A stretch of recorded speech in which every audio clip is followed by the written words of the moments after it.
Hey everyone, welcome to today's game of Chillen and Chult. I'm your friend, your host, and your family, Fish. Joining us today, we have Sam. Alongside Sam, we have the enigmagnanimous, I butchered that, Jason, and the wonderful, the handsome, the redhead, Mark. Meaty will, of course, be joining us at a later time. Thank you for sitting with us on this cool cat evening as we started up the stream a little bit late. Today we're going to be taking a break from the adventures of Divanath, Solidago, Jet, and Koashak, and focus on a little funky party taking place in Port Nyanzaru. Today we're going to be looking at the backups to the race rules the characters will be playing should the main party fall into mishaps while exploring the jungle. So, sit back, relax, kick up your feet, and enjoy a bloodfest.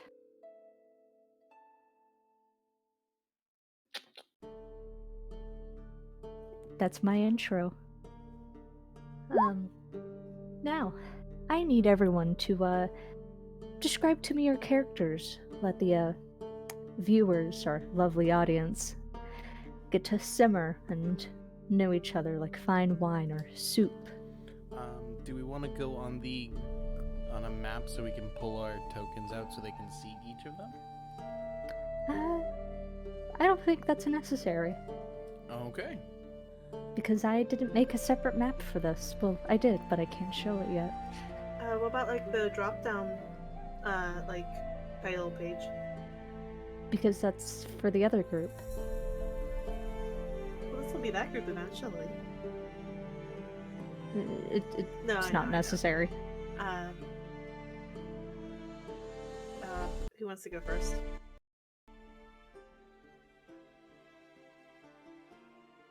Funky Cat Mark, that's you. I was saying I can.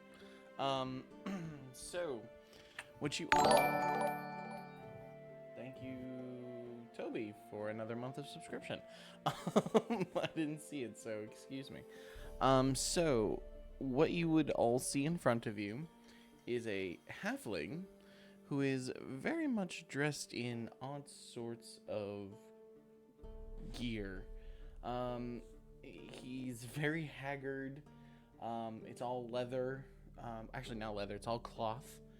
And he seems to have what looks to be a very heavy tankard connected to his waist. And what looks to be, especially for him, a very big skin of liquid. His hair is very ragged, and he has a stumble to him. His name is Lindell Hilltopple, and his voice will come later. Thank you so much for joining us on this beautiful evening, Lindell Hilltopple. Please, our next guest, Sam, inform us as to your character. Who's joining us in our repertoire? So, I need to get on like proper DJ voice. What you cool cats see in front of you is a relatively tall human. His hair, sleek and cut short, that has been dyed into a green that's begun to fade and grow out um, into some brown hair at the roots. Um, they're dressed pretty finely, all things considered. Um, they have several piercings up both of their both of their ears, um, and around their neck they have he has a holy symbol of a circle with like a half circle like around it, and he's just chilling for the time being. And his name is Talon, or Tal for short.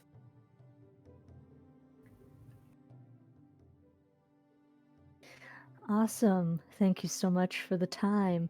Now we look over to Jason. Please inform us. So I will be playing Kerr, who's a character that has already appeared in the campaign as a crew member aboard the ship that I the knew it. that the Wastrels took to Fort Valorian.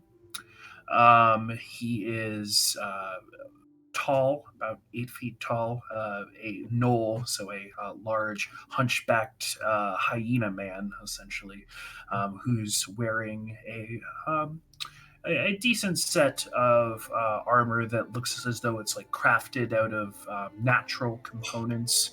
And alongside of him, he has a long sort of pole arm like weapon, similar to the Makahito that's wielded by Soul, just a lot longer. And he is sort of futzing with in his hands like a big bushy bouquet of flowers. He's like rearranging flowers inside of the arrangement. Uh, and yeah, that's uh, that's Kerr. Awesome. Now, our final guest, last but of course never least, Aaron Skullsplitter. Care to enlighten us? I will be playing a half orc. His name is Aaron Skullsplitter. He's about 6'6", 6'7". He's got a little bit of vertigo around his body, but the only spot you can see it is his face, as he's decked out with really egregiously polished armor that has various amounts of filigree on it. And he doesn't seem like extremely comfortable with it. It's like someone told him he had to look the part. And in his hair, he's got a couple of colored sashes done in macrame, and there is one gold ribbon that's been studded with aquamarine for who God knows why. But it looks really pretty when he moves his head in the sunlight. And that's the point.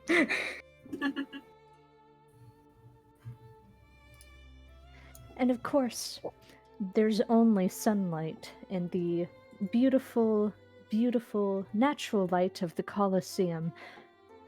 The four of you have found yourselves in the room set aside for gladiators.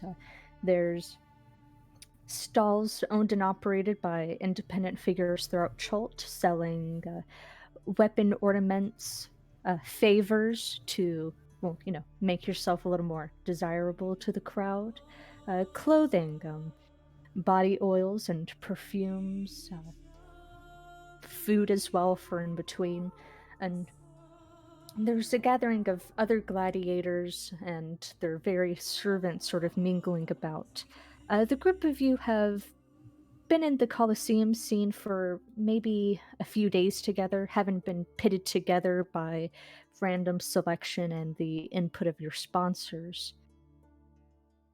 You are, of course, situated in the beautiful city of Port Nyanzaru, which is experiencing the not so much the height of the Death's Curse, but certainly something of it, while the rest of the world seems to be reeling back from it. Port Nyanzaru had gone through a hump, but recovered quickly, while the rest of the world had benefited off of resurrections and revivifications. Chult never had that luxury, and for once, it seems to be paying off.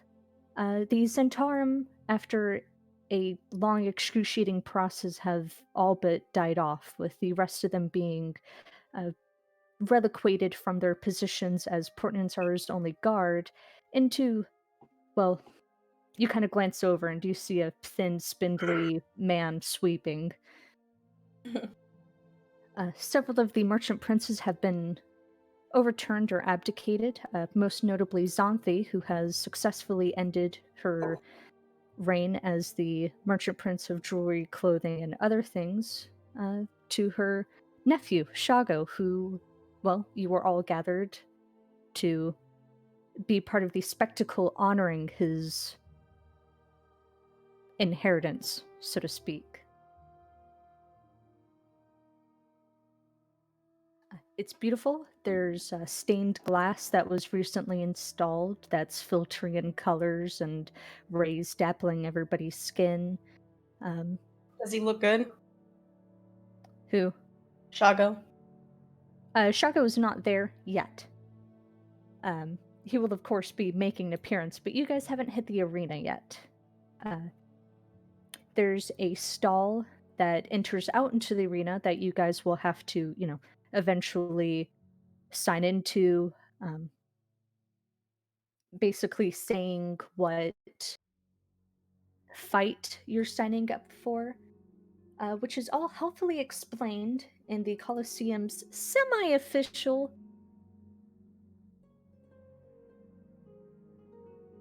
guidelines. Just a brief poster that outlines the rules, the fights you can expect, and, well, a little bit of how the Colosseum operates. The official document will, of course, be longer and more in depth, but this is just what's handed for easy reference to the gladiators. Which are you? Can you guys see it? Yes, we can. Yes, sorry, reading. And you've heard.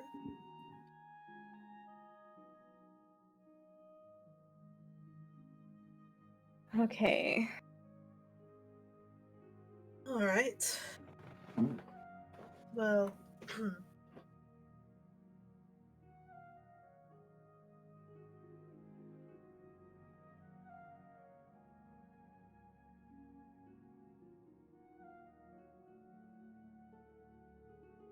I must say,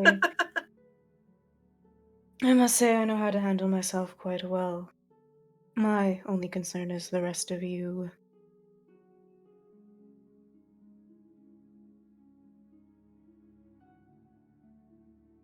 Jason, you're muted. Kurt looks up from the poster and says, don't worry about me. I'll be okay. You too?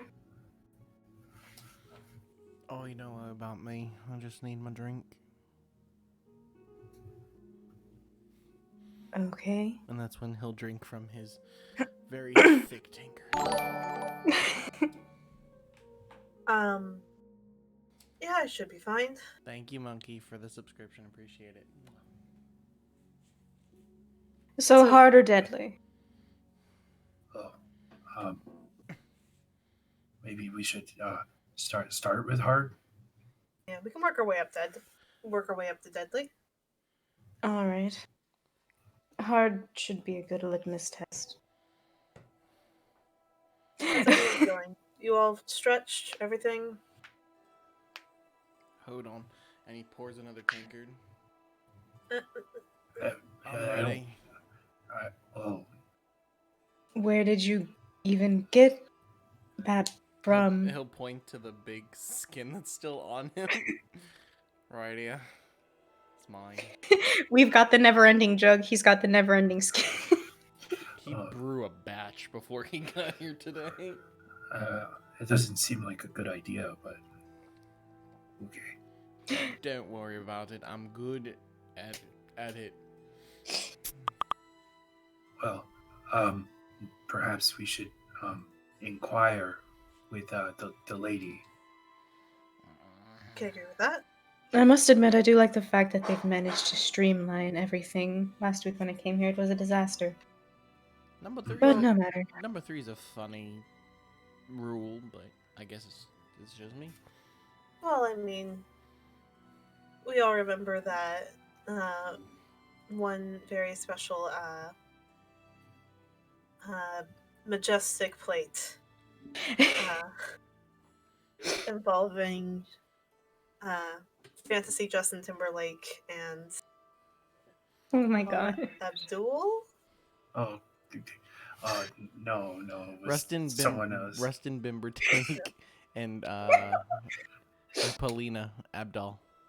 Yeah. Justin Timbersnake. Justin Timbersnake. There we go. It I was believe it was Jackson. Snan and Snackson. Yes, yeah, Snan and Snackson. God. Janet Snakeson. Okay. But yeah, Tal will go ahead and look around for this lady soul. Kishul is always at the same spot she is, just situated outside the doors of the arena. She's the lady that you make all your paperwork to, basically the Coliseum secretary.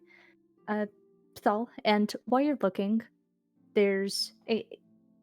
The crowd exactly isn't thick. People are keeping their respectful distances, but you can see one very tall, handsome man just sort of glide through the crowd unfeathered, wearing a cloak, which does have a proper name that's tied in the front. The Merchant Prince Shago is being accompanied by a taller, not taller, short by Chult standards woman, and a gaggle of children kind of trailing behind them. You recognize Lady E, the lounge singer. It appears that they are inside the building and inquiring after a stall of food. Not that you'd be able to approach them, but Mm-hmm. Okay, so like they didn't like I just sort of saw them enter, but like they didn't like go past me. yeah. Okay. So Tal will take note, but will only take note.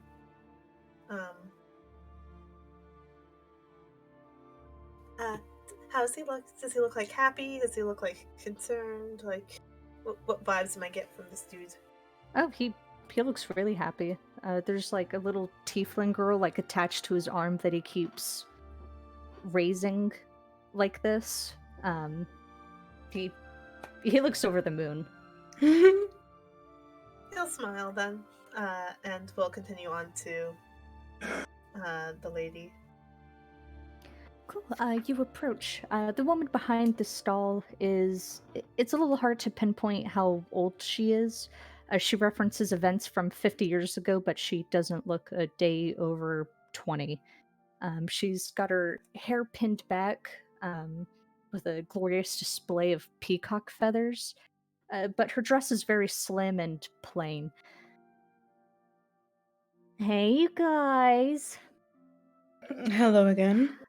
How are we doing? So, Oh, hi, Thal. hi. Did you ever go on that date, or was that the other one? Complicated? I don't need any more details, honey. Yeah. I didn't like the guy either. Uh-huh. When I found out from my sister about it, I was like, Tall with that guy? Who'd have thunk, right? Yeah. Deadbeat. Absolute deadbeat. Aaron Now, just has like a single brow raised. Kerr, handsome. I know what other people say about Knowles, but I don't agree with them. You know what I mean? I think it's overrated. I think Is that we're his also smile? past that. Yeah. Yes, he smiles back like the most forced, like non-threatening looking smile you could imagine. Like when a dog tries to smile. And that's Exactly. the type of spirit. Now, Lindell. Shia wanted me to tell you that you have an outstanding balance of like nearly 30 gold. You're planning on paying that back, right? Yeah, I'm gonna be paying it back. Okay, cool. I just Gilles also sounds her best. I'm so glad y'all are here, though. Of course. You know, the bartender. Oh shit. I know of. Out at the gnarled root. Yeah, I remember her. Anyways, yeah. It's just so great to see you guys here. You guys are here for the festivities. Y'all were one of the gladiator groups called in. Of course. I believe so. Oh, that is so nice. All right. What type of fight are we looking at? Are we looking at a little fluff? Looking a little lazy? Are we looking a little testy? Something to win the crowd over? You know, medium? Or are we looking for the real teasers?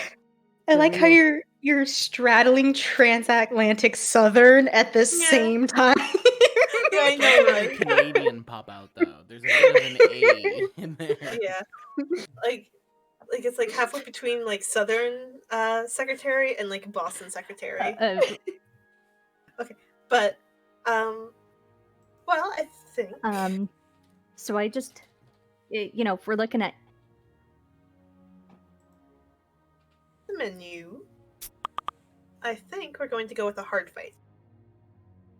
all right. Now, is that animal, monster, person? Now, there is a specialty for the hard fight. It's a surprise. As You get in, an extra 5 gold on top, as in you don't know who you're fighting. We just throw whatever at you.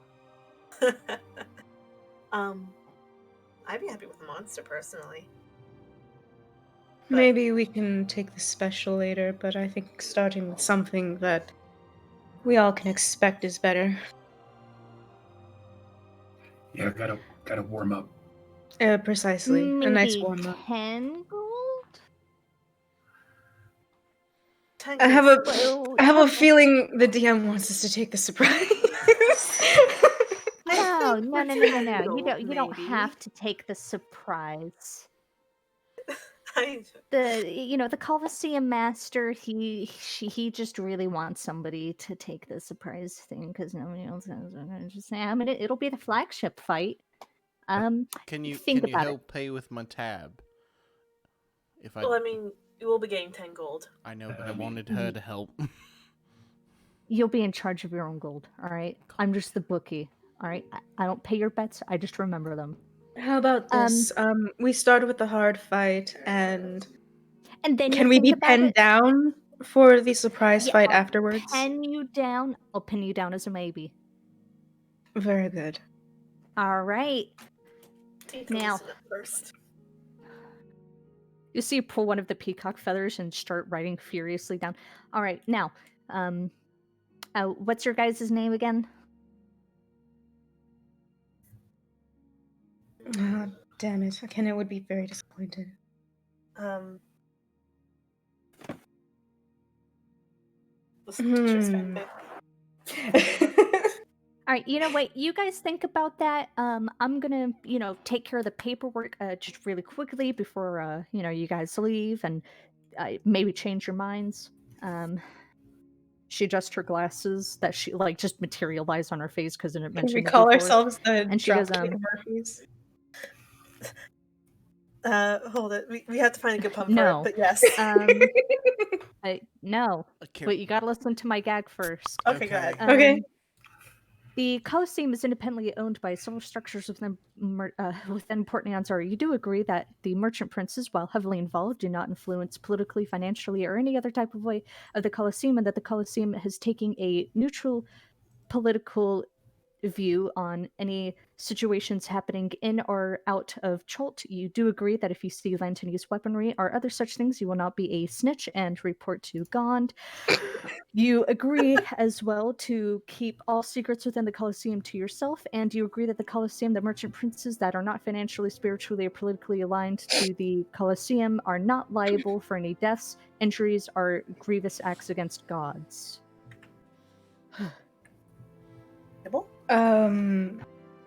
He takes out and he grabs one of the, I don't know if there's like any graphite pens or quills on the table. Yeah, there's some quills. Where do I hit the I agree? Right here. Okay. Initial here, and here. Mm-hmm. Here, and here. My question is, why don't you guys Okay. keep... And if your body is really quickly, and if you want your body to be donated to science, sign here, and here. Fuck no. What if I don't agree with the science, but I want to be an organ donor? The organ.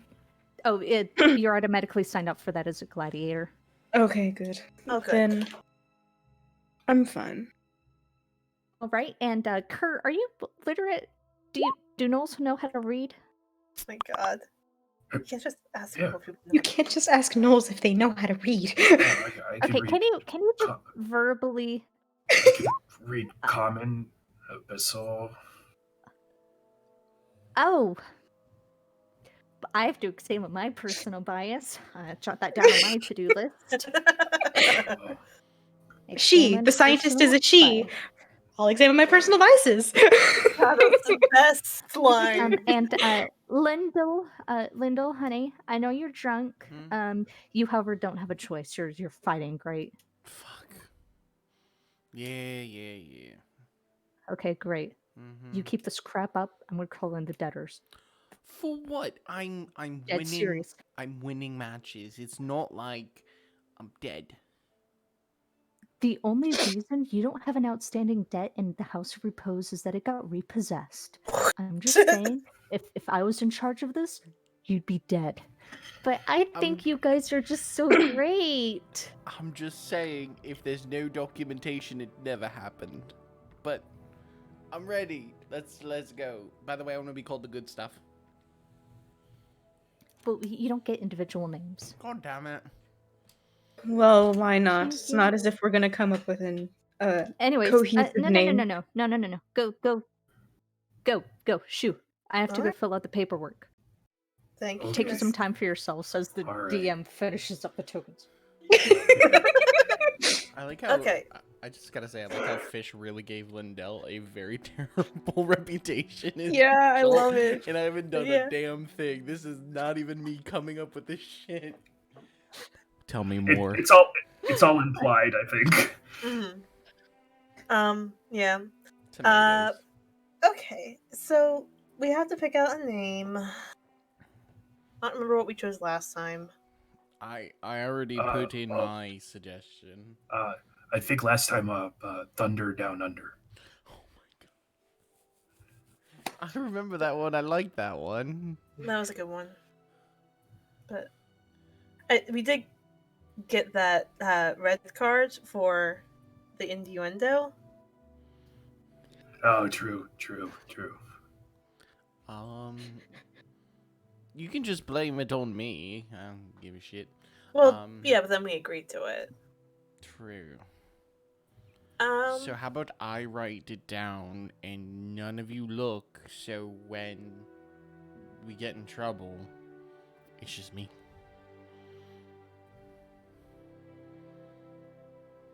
yeah, but I don't want to watch you go through the executioner's run again. I'll be fine. They can't catch me. That's why I drink. I'm slippery like a snake. You know what I mean? Is that not just the alcohol sweat from your pores? We don't yeah, talk about that.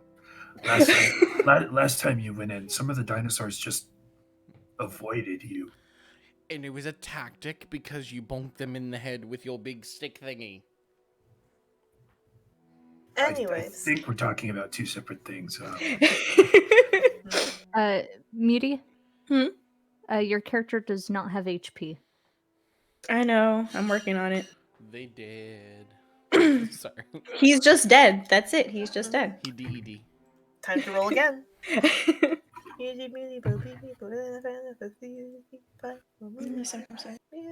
Okay. 47 HP. All right, keep discussing the name. Okay. Okay, so what about like the The I shouldn't answer this. I just keep coming up with bad innuendos. or what's our names? It's ATK. What's your name start with again? Mark's character, Nosebleed. Ow. attack of opportunity. Linda. Ooh, that's ATK. My name's Lindo. So maybe Attack. Tackle. or Tackle. TAKL. We could be called Tackle. tackle. There we go. I got a shrimp in my tackle box. That's who Lindell is. Excuse I can't me. believe we didn't think of that before. Oh, it's. Oh, I see. I mean, as far as I'm aware, we all have hooks in our tackle boxes, but you know. I feel like that shrimp comment was meant to me. No, that was meant for Fish, but she's busy. Also, it's That was an in-character question. Comment. We'll have to tell you.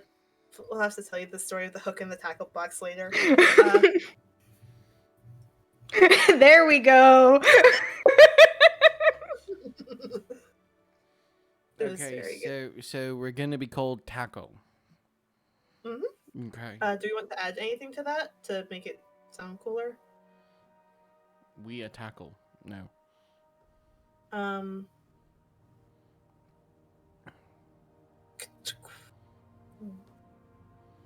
Tackle box. Just tackle is fine. Tackle is like it has offensive connotations, like not in the same way that Thunder Down Thunder Under Down Under does, did. but like you can tackle someone. It's like that traveling circus band In Sync. It's just simple. No one understands why it's written like that. But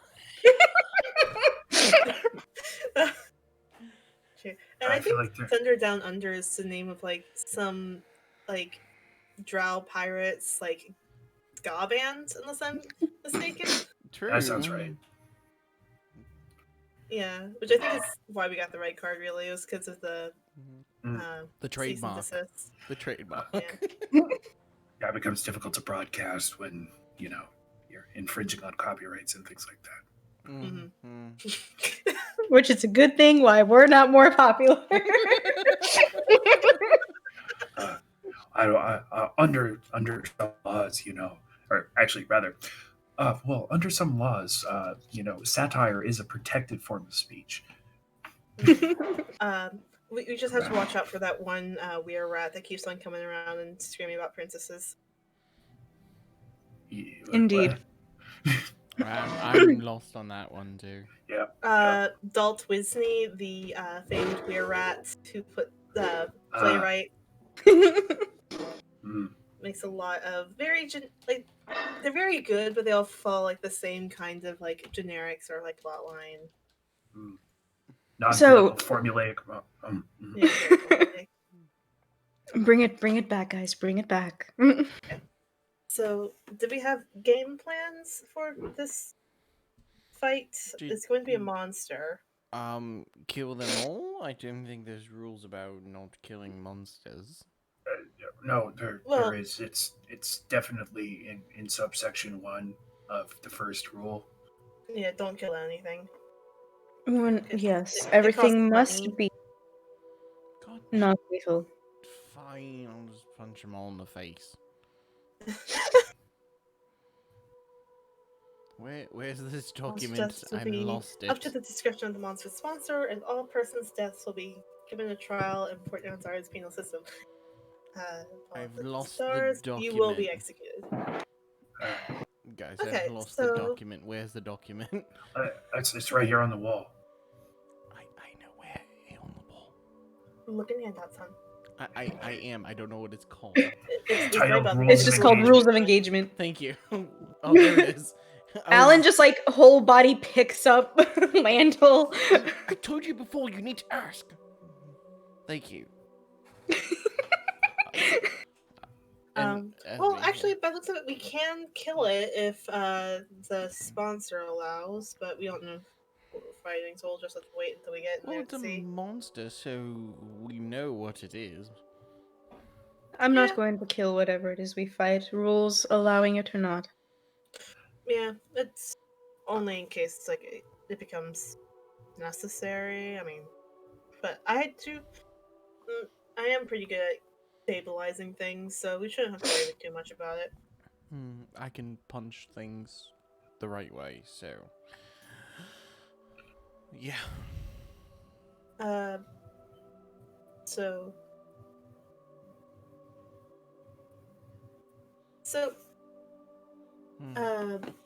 You were like talking about this like last time. So what's up with the whole like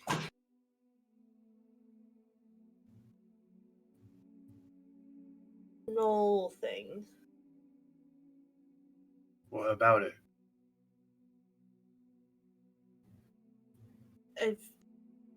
If you have to answer that question, I think it's better that you wait. I know, but like, And wait, you should, as Lady Cushkill pulls out a bell and starts hitting it furiously while a acolyte beside her snaps, casting prestidigitation, so there's an alarm thing going off. I haven't had all of my drink yet. This is too loud.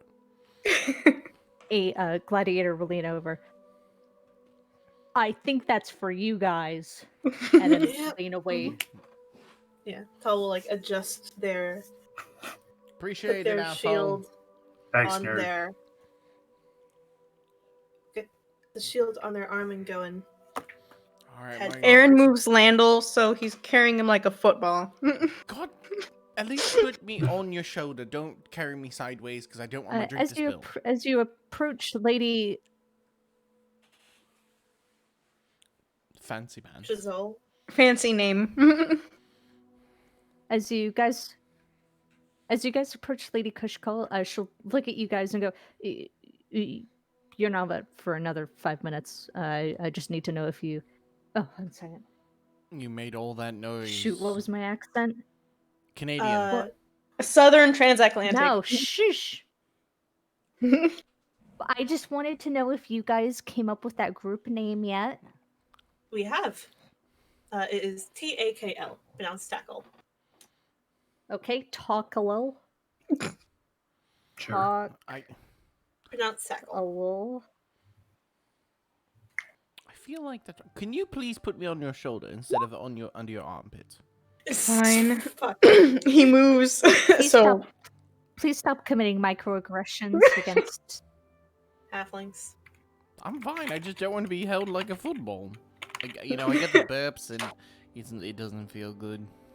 It's just, and at least if I'm carrying You you that guys way, you have- can puke on the ground.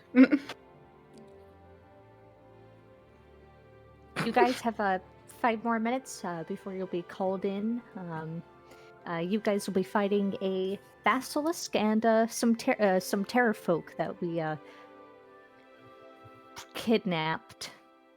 Oh, I lovely. have really strong opinions about the use of using terror folk, but I'll be honest, their attacks on the Ashau have been getting devastating. So don't feel bad if you accidentally kill one of them. From what I hear, Merchant Prince Shago has a little bit of a thing. So, you won't get penalized if you kill the terror folk, but you will get penalized for killing the basilisk. That's God. No, let's not worry about the giant snake thing that could eat me whole. Perfect. Oh no, the basilisk Just is went something home. else. Merchant Prince Yopal loves little basilisk. The basilisk's name is Basil. Yeah, I'm going his for son named Basil it. It's really first. cute. I'm It's a just- cute name. That's fucking adorable, actually. I promise you, I'm gonna boop it on the nose like 17 times. Really hard. Well, that's what you punch for, and that's why I do healing stuff. True. All right. Shall we head in? Well, we have 5 minutes. All right, you guys can talk while I set the arena. Beauty, what's your character's name? Aaron. Aaron. Okay, I gotta remember that. Lindell's gonna lean down. Aaron, Yes. I forget. You're strong, right? I am very strong, yes. So, say for example, you wanted to throw something. Oh no. What is the weight of what you can throw? Just questioning Okay. this out of nowhere in case something happens. So he's got a 16 strength. I believe if he tried, he could probably eat Landel. Just an object. I'm not saying it's Landel. Just an object. Carrying capacity for someone that is the your carrying capacity, push, drag, and lift, and etc. are like listed underneath your equipment. So Oh boy. Yeah, but it doesn't say throw. well, we could imagine that it'd probably be like Carrying capacity, I can carry up to 240 pounds. I believe that Landel probably weighs far less than 240 pounds. 35. Hey, Oh. there's. Oh wait. Colin could pick you up without. That's why he could just pick him up like a football. Is that counting the 9 pounds of brewing equipment on him? No, he's going into this thing. He doesn't have any of his equipment on him. Oh, okay. He just has his set of darts, his heavy like thick wooden tankard, which is his monk weapon, and his fists of fury. That's it. But Colin sort of like looks over everyone. Who looks the squishiest? I have a feeling that he's the squishiest. Who, me? No, Oh, me. Oh yeah. Echo's character. Oh yeah. I'm a monk. Don't forget to be taking this time to figure out your guys' outfit. Yeah. Oh fuck, we need to figure out outfits, right? Oh. There Colin's- are stalls and closets that are designed for clothing and such. Your sponsors are all present, save for Lindall's, who doesn't exist. So if you guys need to see them, they are approachable. Well, Aaron's gonna approach Akene. Okay. Akene is a common figure in the Colosseum. She's one of the many statues that adorn the outer rim.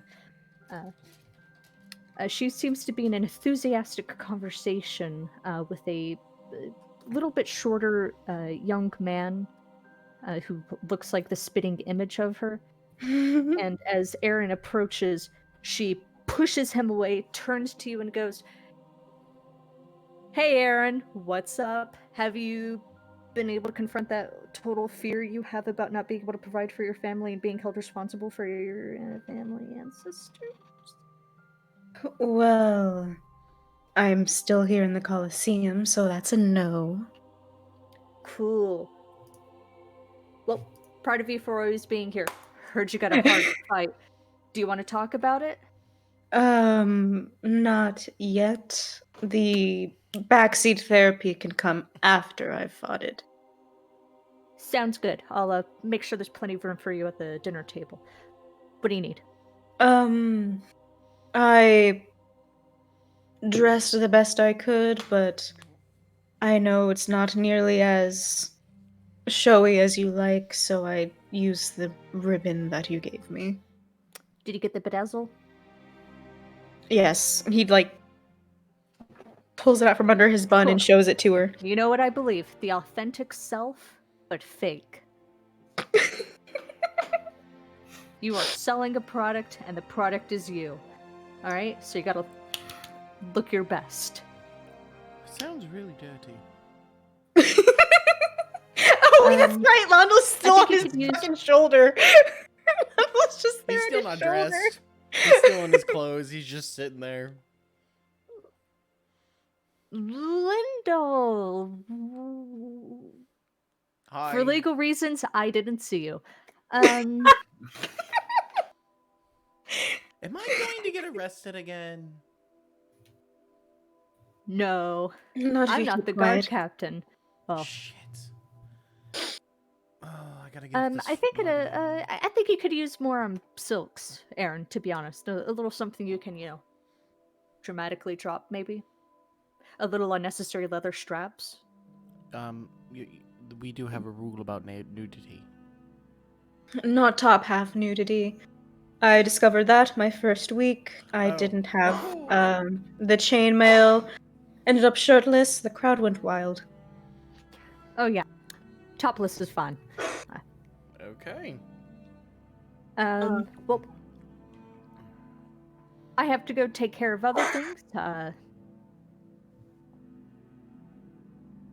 Have fun. Cool. Enjoy cool. your out with your son. I only enjoy time with my son. She'll approach, grab Aaron by like the shoulder that isn't like holding Glendel's I was arms, gonna and say, just watch your hand. big like give Aaron a big wet kiss on the cheek, then slap the other side. See you later, champ, and she'll kind of jostle off.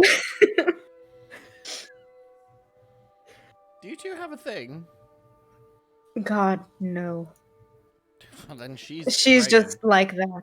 Oh no, she's praying for it. Can you put me down so I can go get dressed? Okay, just pick a stall and I'll carry you to it. That's one. And he literally All right. pointed above you, so you can't see which one he pointed to. Just I'm go. going to take you to one that has silks that will accentuate your fighting style, as was recommended. Okay. And off he's carried. Yay. All right. Do the other two approach their respective sponsors, who can, be found sort of flittering about? I would want to do that. Tal will go ahead and approach Jessamine.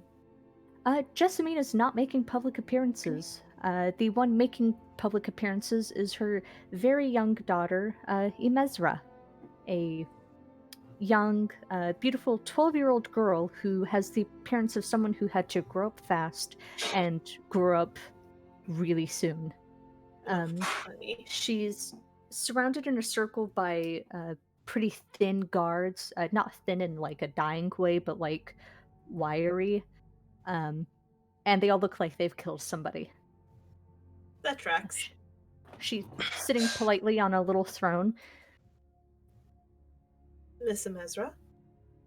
Hi, Thal. What do you need? I heard that you were fighting a basilisk and some terrafolk. Will you be okay with that? Oh, more than okay. And like they'll like show off a mirror that I didn't even think would come in handy. And be like, I'll be fine. That's really ingenious. But I'll be okay. So apparently I need to find an outfit for today. Did you want to help me? Mother warned that I should be careful choosing the outfit. I try to ask her for advice, but she didn't really give much. From what Kenny and some of the others have told me, it's about the show, right? The display. But Shako also tells me that it's about being comfortable, and that beauty comes from being comfortable. So we're looking for something that's like flashy but also comfy? I think that would be a really good idea. Okay. Maybe you're not from here, but maybe I don't know, something, I hate saying this, exotic for them would be nice. Alright, I'll see if I can find anything moonsy. Okay. Make sure to stay safe. Talon will offer up a pinky. I promise. She'll take it, shake it once, and then like whip it behind her back and sort of like dart around suspiciously as if somebody saw. Talon will go ahead and hide their pinky as well and like give her a thumbs up. And we'll go and try to find something sort of sword coasty, but also like a little bit like moonsea-y. So like pretty much what they're already wearing. But like hotter. But hotter. But make it sexy. But make it sexy. So they find like a vest that's like some Right. embroidery going on. Kurt, do you approach your... Yes. So after, but before actually approaching, he's basically gotten two big ribbons and tied them off to either side of his pole arm. They're a pretty decent amount in length, so they'll create some movement while he's spinning his pole arm. And he's also druid crafted like some little flowers and put them behind his ears and things like that. But he will approach just to make sure that it's okay. What a good boy. Zindar, the harbor master, the tall brooding half-dragon, brooding is the wrong word, is surprisingly making an appearance. He's kind of situated off in the corner, still being assailed by a throng of workers and secretaries. And as Kerr approaches, he just kind of pushes them aside and goes, Hi. Kerr. Hi. Hey, He's Patrick Warburton. Hi. that's right. That's right. I got a little bit of a cough. My usually loud voice isn't projecting like it used to. Uh-huh. That's okay. I just wanted to check if this was okay with you. And he'll like pick up the ribbons. Do a spin? Oh. He kind of like looks to either side of him to make sure that there's enough space, and like it will like turn it around once, get the ribbons going, and then put it back down. I like it. It's more interesting when like I'm doing the thing, but you know. No. It's good. Oh, and I got the flower thing. You said like noble, look noble. So I brought flowers. I'm gonna give them to someone in the crowd.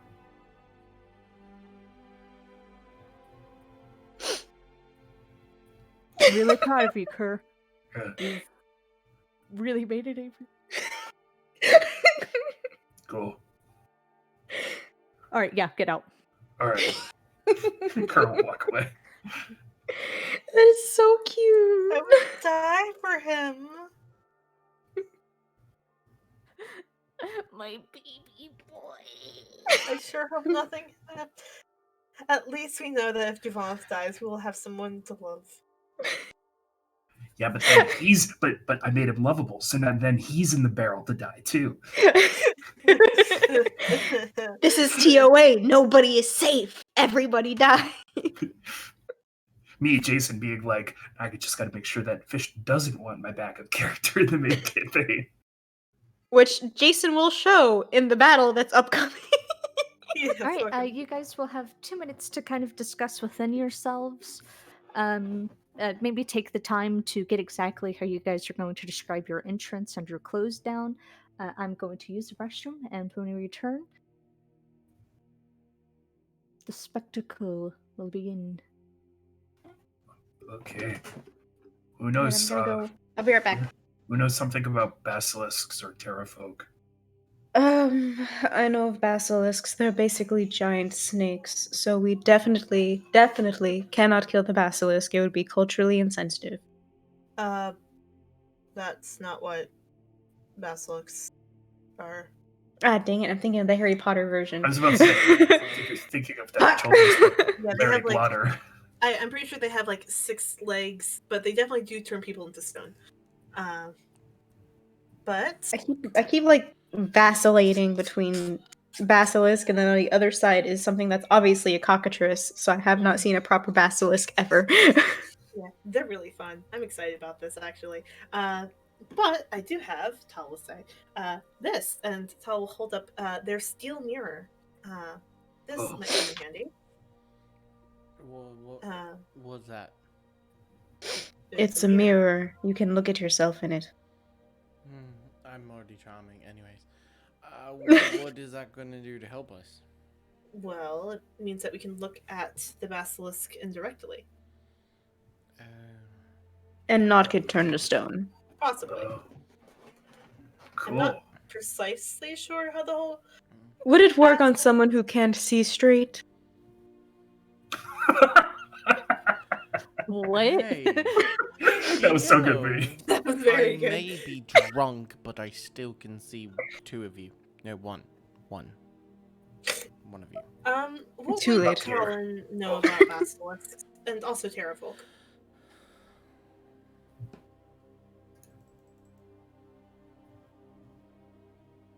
I'll be right back. I like how I have an aura. Yeah, because I had to make sure I could see that 15-foot reach. Ugh. Death Blossom. Oh god. Also, for the sake of sanity, you know what everybody else knows about basilisks, that they turn you into stone. Okay. Cool. Good to know. What do we know about Terra folk? The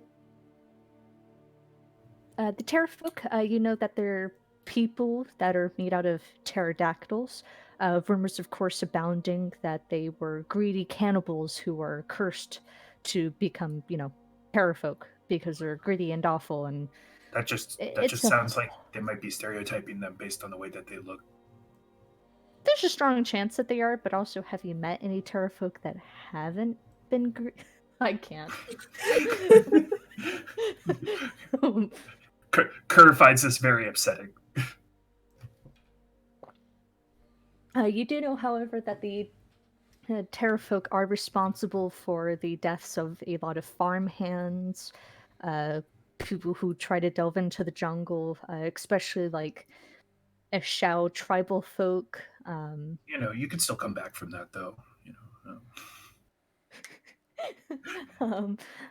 They've literally killed children. You can come back. You can come back from that. Dicks is what we're saying. Where's Muty? They had to quick go do something. What was that noise? Oh, I gotta pull up Twitch Let me so I double can see check people's. if there's any, because they would definitely add that to their list. Shahaneen.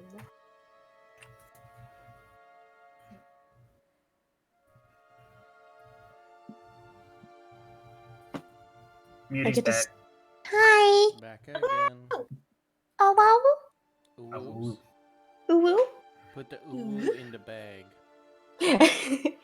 Put the ooh in the bag so no one gets hurt. Alright. Lady Kushkul, as you guys line up, she kind of drops that facade and she'll lightly tap against all of your arms and kind of make a sign with her hand. Stay safe, you guys. Especially nowadays, alright? Of course. Will do. Cool. Don't rub it in. And she'll take a position behind her stall and she'll raise her hand to a guard at the completely other end of the Colosseum. Raises his hand, he signals to it. It's just a Rube Goldberg of signaling and commands, and eventually the gate will slowly creak open, revealing before you the Colosseum you see. You're arriving at the opposite end of where a balcony, gorgeously decorated in expensive purple silks and other such fineries, is there. The Chulten royal flag is dangling off the edge of the balcony, and situated at it is Merchant Prince Shago, who's wearing a bit more finery than when you had last seen him. Gold heavy necklace, there's big, far-reaching feathers, much bigger, much more ostentatious than the peacock feathers. He looks more regal than noble, and all along the curved sides of the Colosseum is throngs and throngs and throngs of people. Most of them Chultans, but a fair mix of other people, refugees who came at the wrong time, other such things, people stranded, and it's packed. You guys are probably one of the highlights of the Colosseum fight. And Shago will hold up his hands, and his voice booming, projecting magically. I welcome everyone to this Colosseum's fight, and you'll hear a ripple of laughs through the crowd. It is, of course, my honor as the newly anointed Merchant Prince to welcome this fight and to honor our gladiators, the group. He'll look over at a paper being held up by a servant off screen. Tackle. Well, at least someone can pronounce it correctly. Yeah. These four heroes have distinguished themselves in all types of manners, sponsored by different cloths. However, we welcome their heroic efforts and the demonstration of their power and the combat that Chult truly has in its core. Thank you everyone for joining me. And to signal off to the side where cages and other things have been set up, you can see 6 handlers all tying down 3 pretty big, horrific-looking pterodactyl human abominations, being held together with like leather ropes and other such things. And in the middle of the arena is a person-sized, almost like stony scaled lizard being held in a cage, and all of the workers on it have reflected shades on. Thank you, everyone, and proceed. I need everyone to roll me initiative. Oh shit! Get back here. Oh, That Jesus. boy. Terrafolk and the basilisk are quickly released, and the guards dart out. Mark, you're back here. Like, your token. Yeah, I know. I clicked it because I was trying to put it in view of the stream, but I just rolled the 23 and it disappeared. Okay, I'll reroll. I see your 23. Yeah, same. I just It's don't not know. on the turn order, though. Yeah, I don't know why it got removed, but I'll take the 7. It's fine. No, that's... It's up to you. Oopsies.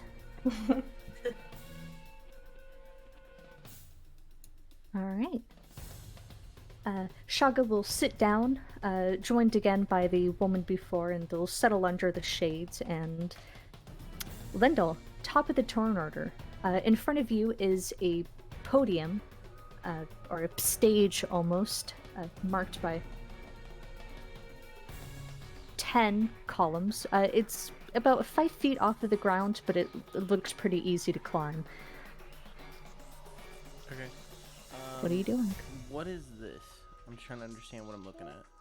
Is A that- basilisk. Okay, that's the basilisk, and these are the terrors. Okay. He's gonna look back and go, is that stone turning thing true? Yes. Fuck. They were wearing shades before they left. Fuck. How big is this? Is a big statue right here, right? Yeah, they're columns. Okay. No, I'm just making sure. He's going to walk out drunkenly, not looking.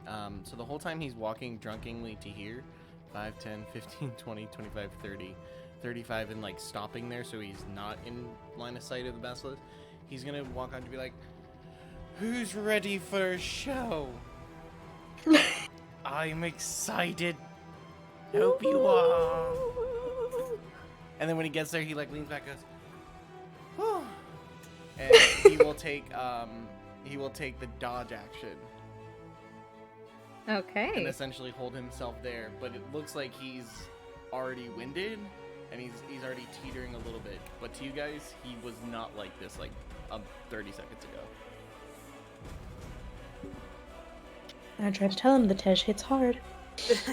One of the It terror doesn't- folk will go first, unfurling its giant wings, its spidery arms, skin stretched between it and the length of its body, and it'll give a distinct crackle, and it'll lift off a cloud of dust billowing from it. And it is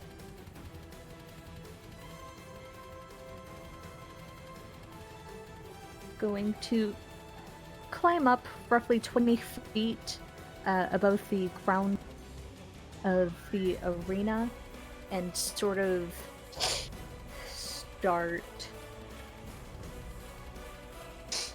scouting, ending about right here, again 20 feet off the ground. Iron Skull Splitter. Hey. Don't you know? Oh, don't channel. He's going to walk out with his warhammer in hand, like posture perfect, just holding it like this. And it's more of the confidence he has as he walks in. Regrettably, his polished armor gleaming in the sunlight as he just makes eye contact with all the terror folk around because he knows he's seen the minute he walks out into the arena.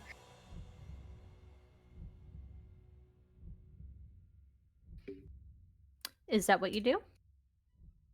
The thing's 20 feet off the ground. He doesn't have any real spells to drag them down. He can walk over here to the other one, though. Stay out of that thing's eye line. All right. It's the basilisk's turn. I am. It's gonna make a low, sort of snapping growl and sort of almost start pacing back and forth, looking aside warily, and it'll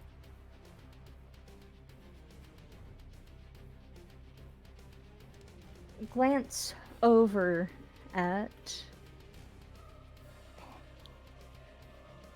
Sorry. It'll take a glance over at Lindell, catching him just out of the corner of its eye. It appears to have a faint sheen over its eyes, almost like it has cataracts of all things. And the basilisk is going to try and hold your stare. Roll me a Constitution saving throw as you can feel its tug at your soul.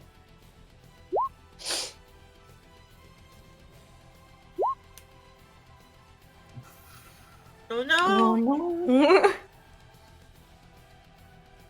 It's a My 9. boy! I should unmute. It happens. Okay, you start to feel that pull. You can see fear and hatred reflected in its cataract eyes, and it starts with your fingers. You can see the fingernails, the keratin, and everything in there slowly start to take on a calcium-like appearance. You can repeat the saving throw. You can repeat the saving throw at the start of your turn.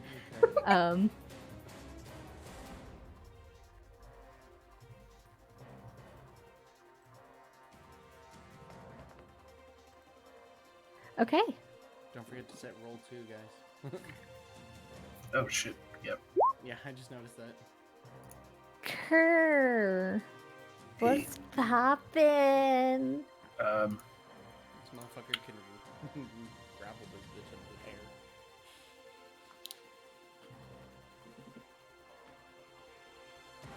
The tunnel. Oh no. There we go. Grab it. Dang it. Step out of the tunnel. Look around at the Terrafolk. And he'll just sort of turn to like the area around the tunnel and like hand the flowers up to somebody. The person situated at the gate thing was Imezra herself. It appears to be the special section for non-honorary guests. And she'll take the flowers and politely hand them off to a servant. But she kind of keeps glancing back at them and gives her little secret thumbs up. Okay, all right. So with that done, he'll settle his stance and start working and spinning his polearm. The ribbon's starting to go at the ends, and let's see. Technically, I need to get right there. So he's going to go ahead and, as he spins, move forward, come up next to Aaron there. Why am I? Oh, I'm in the wrong mode. Come up, and then he's going to slide the polearm to the end of his, to the end, like to the very, very butt end, and it's going to go ahead and start slashing at the basilisk, and as he does so, he's first going to sort of take a breath in and will utilize his bonus action, Fighting Spirit. And that will give him 5 temporary hit points. And advantage on all the attacks that come after that. Cool. Cool and good. And he is just going to go ahead and pop the pop this guy twice. Nice. So 17 and a 20 to hit for a. Or wait a minute. Yeah, you reroll one of those. I gotta reroll.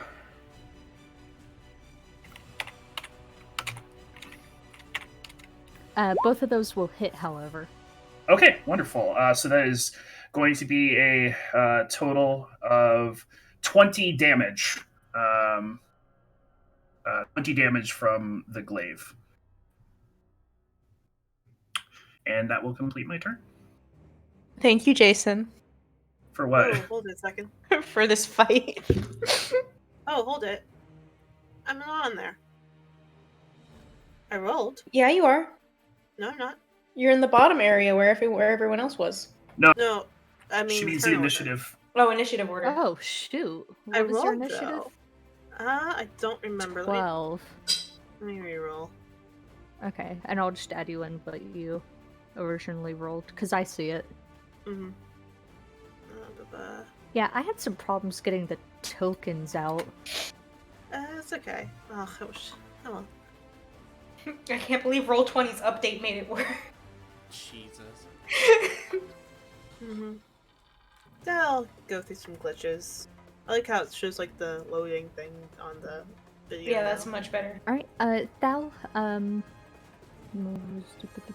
me, you can just, for my sake of making. Okay. So, Tal, for getting to walk out at first, will go ahead and step out, probably more for dramatic effect than anything. They have their beautiful silver embroidered cloak that's with the embroidery that sort of like catches in the sunlight and almost looks like moonbeams. It almost looks like it's like more part of like his vestments than anything else. And they sort of flourish, pull out their rapier and give a flourish and bow to the crowd before moving forward. And can he like see from here that like this is more flavor. So they would see the basilisks and be like, cataracts, let's go ahead and make those a little bit thicker, shall we? And he will go ahead and cast blindness deafness on it. Okay. That's a con save DC 14.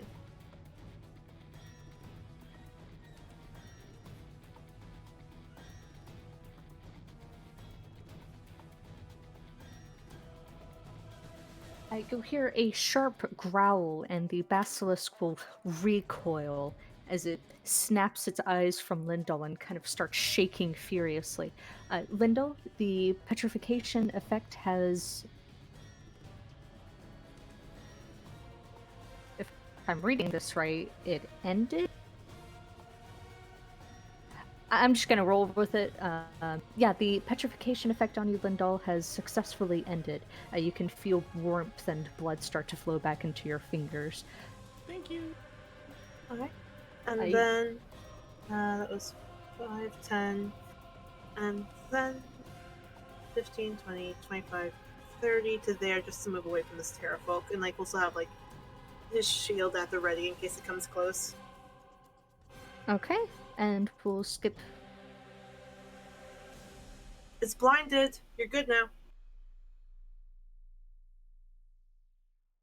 This terrorfolk is going to kick off, also spreading its long, deadly wings, hovering about 10 feet off the ground.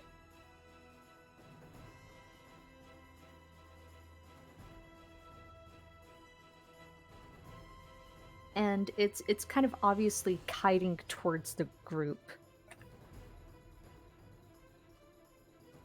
This one will mimic, but go in a different direction.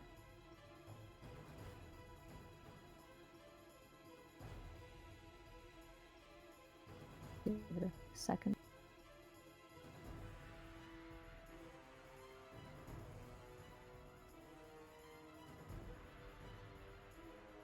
And it will end its turn. Lindell, you have the crowd's attention. Well, you're sharing it really with everyone else, but there's some people looking at you.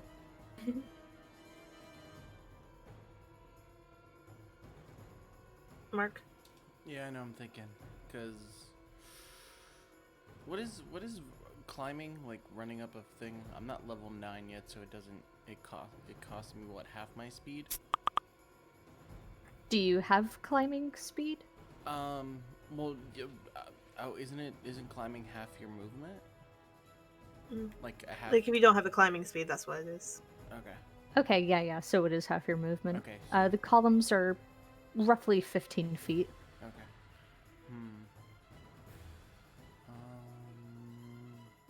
But the basilisk is blind.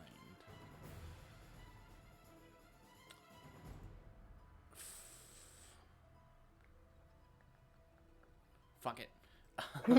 Lindell's going to look like he's stumbling over, and with his tankard, he's going to essentially just crush it in the head twice with it, trying to bring it down, and the whole time he's just yarring towards the crowd kind of deal.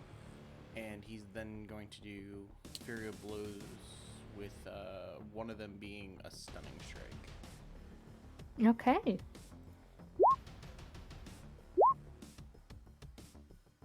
Actually, does it blind? Do I get a advantage?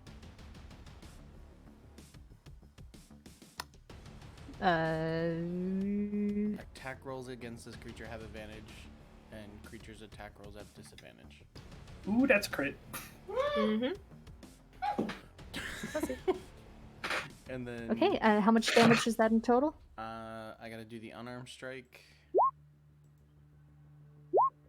So 4, 8, 18, 26, and has to make a stunning strike, so I can click on it for you. A Constitution save against my DC, which is, I don't even know what the DC is. 13. It says on the thing. Does it? Oh, I missed it. Damn. Disadvantage because it's blind. Wait, hold on. Not against this con save. Oh, ability checks. Excuse me. Damn it. All right, so it saved on that one, but it did take 28 damage and a bunch of hits. It will. But after you just, which one did you which one did you do stunning strike on? Probably like the last punch, just to like flurry it out at the end. All right, the last punch did not hit. With advantage? It's 19. Wait 1 second. Nope, it did hit because they all have advantage. Yep. Cool. It'll recoil and go stock still from just the impact of your punches. All of its limbs locking up. The crowd, not off their feet yet, but like people are starting to chant. People are starting to clap their hands. There's definitely blood pumping in the crowd. Okay. The basilisk is pretty close to dying. It's my turn. Is that your turn? Cool.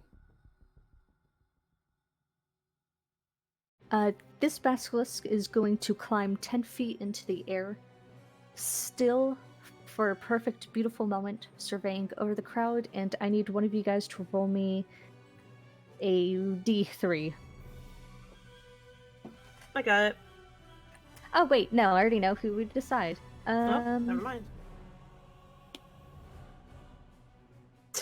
Cool. Shiny boy. The Terrafolk lifts high, stills, then starts to careen down, tucking its wings close to its body. And at the last minute, sort of just barely kiting past Kerr, unfurl, revealing a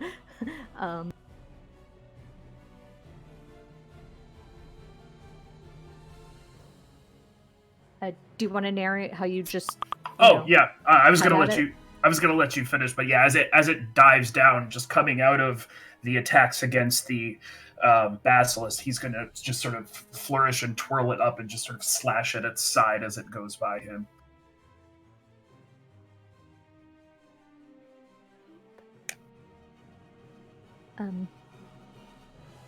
But it gets caught off kilter by the everything, but it still managed to sink its, well, hopefully sink its teeth and its claws into Aaron. Burn, sir. You punched the bursar. Yes.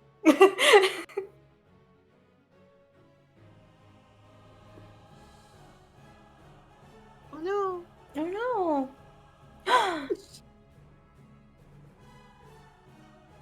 Hello? Guys hear me? Yep. Yes. Cool. Does a 19 hit? Yes. Take 3 slashing damage. Its teeth clink up against its armor and it recoils in surprise, and when it tries to slash at you with its claws, it just kind of tears through the clothing and just kind of scrapes against your skin but doesn't do anything real until it goes with its other hand and actually digs deep into your ribs for a surprising low amount of damage. Ouch. But not ouchie. It's just a flesh wound. Just a flesh wound. Wow. It is literally right there. It is. It really is. Okay. So for reference, this one is 10 feet up in the air, and this one is how high? 10 and 10. Okay, 10 and 10. So tight. So Talon will first go ahead and, with their rapier at the ready, they will go ahead and stab at this dude. Ugh. Oh, they flourish at them. And then, sort of like going behind, they will sort of like whip their hand towards this one. And as they do so, like, there's this like glowing like moonlight that sort of just like snaps towards it. And as it goes, like, it sort of like tumbles and forms into a nice sword, and will go ahead and smack. It's a spiritual weapon. At second level. Ah, goddamn. We'll attempt to smack. Both fail to hit, but the crowd is delighted by the use of magic. Yeah. Alright, and then that will be his turn. There is now a... There we go. Aaron, there's a terrafolk all up in your aura. Oh my gosh, what the frick? He can't do that. He can't be God, in your aura. He's like invading my space. Yeah, teach him what's for. So rude. Like, what the fuck? What the fuck is up, Tara? He's gonna bap it. Damn. Gonna bap it. It He's hits. gonna bap It goes down. it. Jeez. And alright, let's McFreaking so put a smite on that bad boy. Wait, they already It's went down. It's down? Oh, it's Yes. already dead? Yeah, they're not. They're not very strong. Alright, then I'll save the smite. He just, like, whacks it once with his warhammer, and it just, like... And he's looking at it. You tilt up with the warhammer and you catch it in the stomach, and you can hear popping sounds, and it'll just kind of go still over the warhammer, and there's this hushed silence over the crowd. Shaga will lean forward, now paying attention. The tension holds, and then there's just an eruption of cheers. First blood has been drawn. Is that your turn? He pulls back his warhammer, and he just looks at the terrafolk and takes a deep breath. And that's his turn. The basilisk is going to make sharp whining sounds and sort of like It can Peace. reroll the save, by the way. Oh, at the end, sorry. and it's going to kind of pace back, eliciting an attack of opportunity from Lindal. However, it is terrified. It'll be a non-lethal hit with the tankard. All right. Oh, right on top of its head.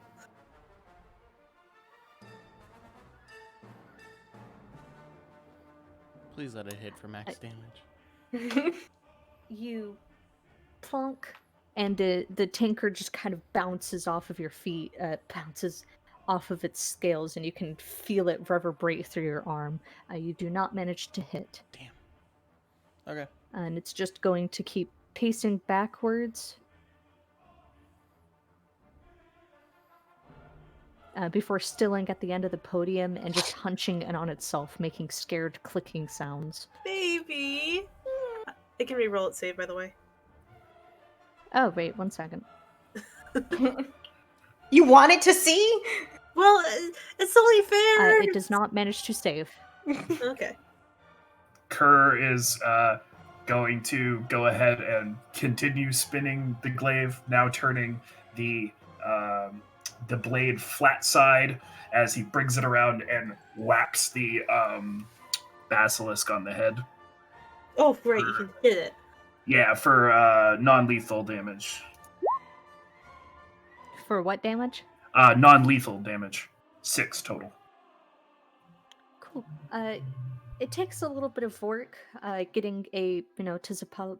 I'm not even going to pretend I know how to say it. Making the, obsidian bladed spear glaive non-lethal. But you have practice with it, and you're able to sort of maneuver it, neutralizing the basilisk, and it'll give a sharp, like, cry, like rocks grinding together, and go very still. Cool. Now I'm going to go ahead and step up onto the podium and step close to this guy. I will use my second attack on this terrafolk. How high is he? 10 feet. 10 feet? Okay. So 10 feet. I'm assuming a 9 will not hit.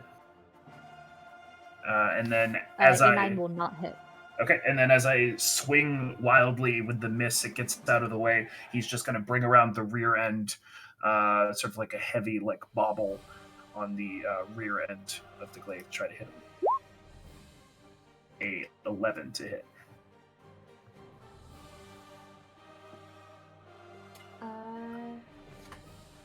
I don't think that hits. I'm guessing. And 11 will not just hit. It doesn't hit. Okay, cool.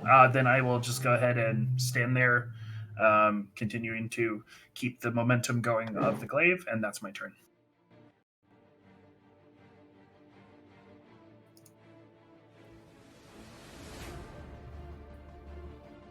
Well, I think perfect.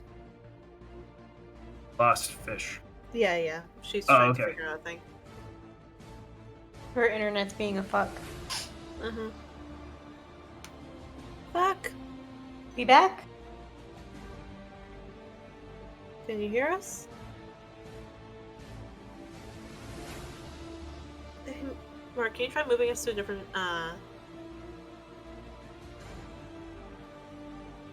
Can you guys hear me? Yes. Now we can. There we go. Okay, I think I have the DM's curse. You think? Oh, it was about time. Why do you keep... I'll move servers real quick. Yeah.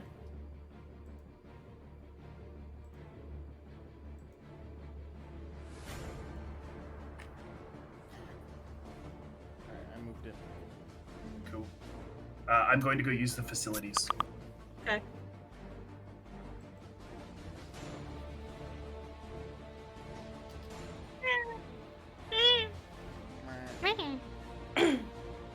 Alright. Did you... Oh, where did Jason go? Yeah, he went BRB. Facilities, but he ended his turn.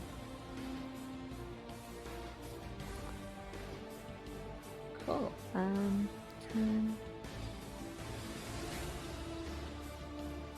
It's going to just kind of fly forward and sink down a little bit. And because Jason isn't here. Vandal, Vandal, Vandal, Vandal. Hi.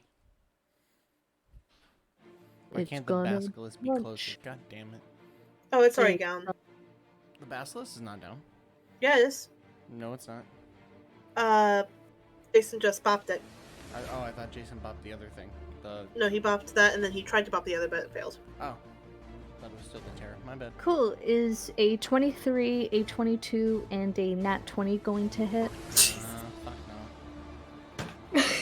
Okay, Uh-oh.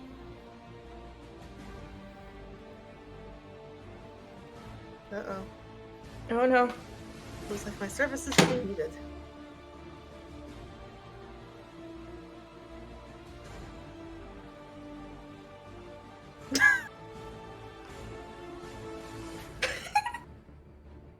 One. One.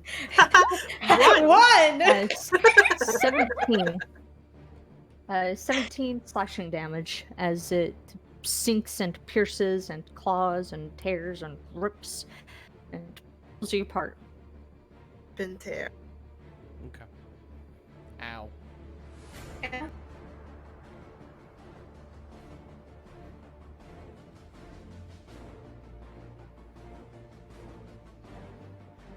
It is Oh, entering the Oh, shit. cool. You're You mighty just take a friendly, big Jason. old. It's nearly bisected. Jesus. Oh, And it's still going going? to get rid of you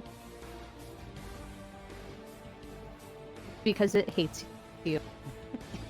It just tackles Jason. It tackles Kerr. It reaches through the ethereal plane and attacks Jason. Jason. Terrafolk just reaches through the screen.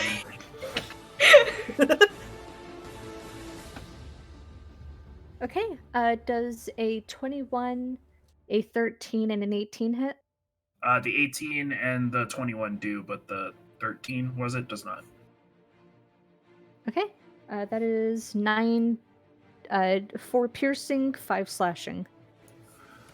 Okay. Math. Ugh, fudge. This Okay. is the best part of D&D. Okay, here we go. I took 4 hit points of actual damage.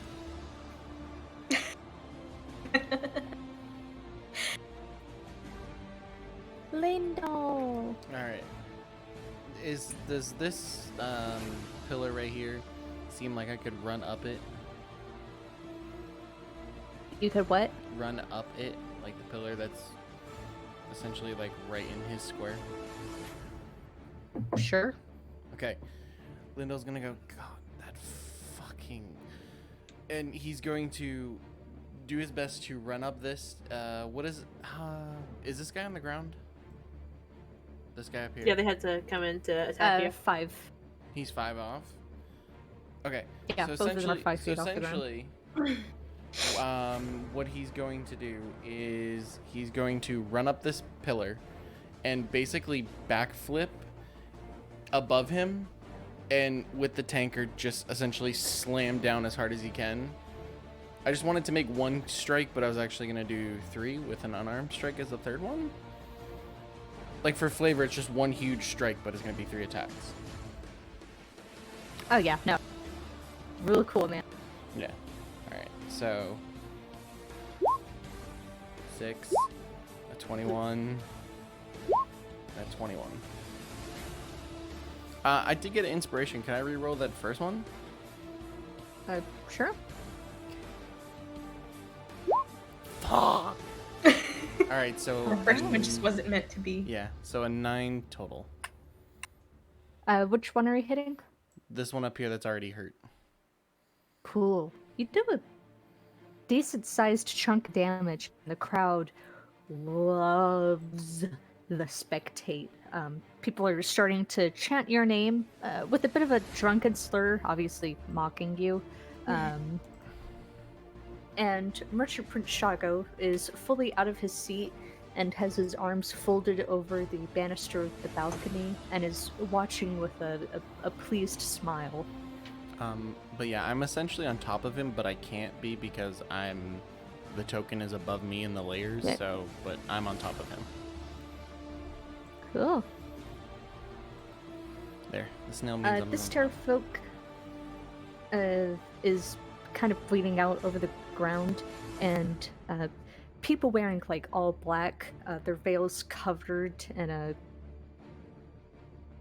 gray veil, kind of sneak in from out of stage and rush over with like little first aid kits, and they'll kind of drag the terrafolk and the basilisk off of the arena. Nice.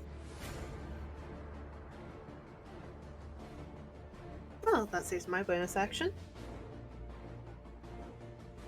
Okay. So, Talon is going to first move the sort of pull the spectral spiritual blade forward to the terrafolk there and attack again. Maybe. There we go. Yes. Nice. Is that rolling correctly? Yes. So 18 to hit for 5 points of damage against this terrafolk. It does Nice. a good chunk of damage. It looks like it's on its last leg. Alright. Careful with that one, it's almost dead. And then he'll go 5, 10, 15 to there. How injured does Lyndall look? It's a little bit hard to see behind the... Like half health? Your media J Mark. Above half. Okay. Then in that case, they will just snap their fingers at the same terrafolk and cast Toll the Dead at it for 14 wisdom save with 15 necrotic damage if it does it. Okay, and where is it? Which one? This one. Cool.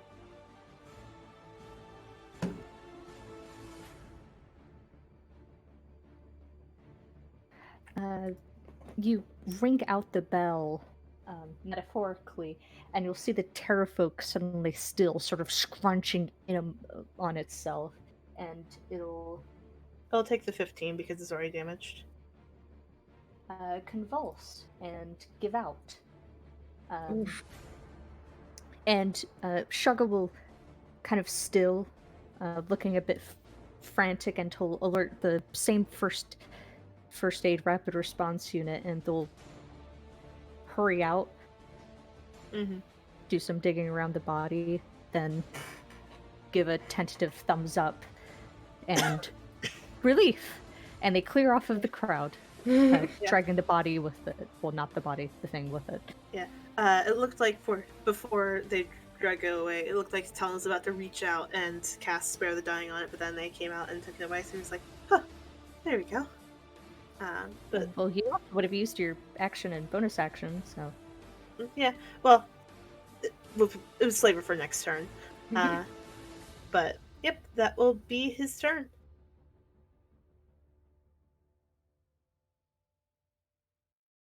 Aaron, it's Woo! in your Ara. Oh my god. I'm gonna go get in its Ara. Wow. Oh my god, So you're rude. getting in its Ara. That's Yeah. not cool. I'm gonna runneth up on a bitch. Oof. And miss. Was 14 hit? A 14 does hit. Woo! He's gonna bap it real good. Bap it. Real good. It is still standing. Not very good at it, but it is still standing. With a halfling on top of it. I'm not gonna place a nice little. I'm not gonna place a smite on that. It can live for now. Paul. Is that our turn? That's totally his turn. Awesome. Yeah, there's. Do your thing. Muted. Kerr will bring his polearm to a stop, it having been twirling with centrifugal force this whole time. He'll look up at the box where Shago is at, and he'll sort of present it in like a in sort of like almost like a salute, and we'll wait for some form of recognition before bringing it down like flat side on the head of the Terrafolk. There's definitely delight in the crowd, and clear delight on Shago's face, and he'll raise his palm and clench it in approval. Okay. I bap it with the flat side for 7 points of damage. And you just scathe by. It is on its literally last legs. It's wheezing, blood frothing and bubbling out of its mouth. Kerr will kick it over, and then we'll just sort of use the butt end of the glaive and like knock its lights out. Cool. You knock its lights out. Also, Lindal goes with it, and Lindal's currently being crushed by a Terrafolk. I'm good at acrobatics. Oh, sorry. Oh. Can I make a save or something? No, you're just dead. Well, there's my first character death. The team will quickly move out and move the body off, and Shago will get up, standing tall, and sort of gesture with his arms. A proud and brilliant display. I can say that I myself am not disappointed by the noble and almost gregarious fighting I've seen. Thank you, Tackle, for your efforts in this fight. I can speak for everybody when I say that this was an honor. And he'll gesture with his hand and dismiss you all. Time to go. Aaron gives a little bow and walks out. As they head out, Linda will you- pour another drink. You guys are welcomed back into the room. You all gain the benefits of a long rest as you retire in the hot tubs and natural springs provided in the Colosseum. Lady Koshka will as well approach, holding a variety of coin purses and a little box of notes, passing it to the group. For your fight, you guys won 29 gold. And in tips, you guys got... She'll just start counting the coins in front of you. Is that a huge pile I see? It's a decent sized pile for now. You're muted. I have my calculator ready to divide it by 4. 7 gold and 4 silver. That's not a lot.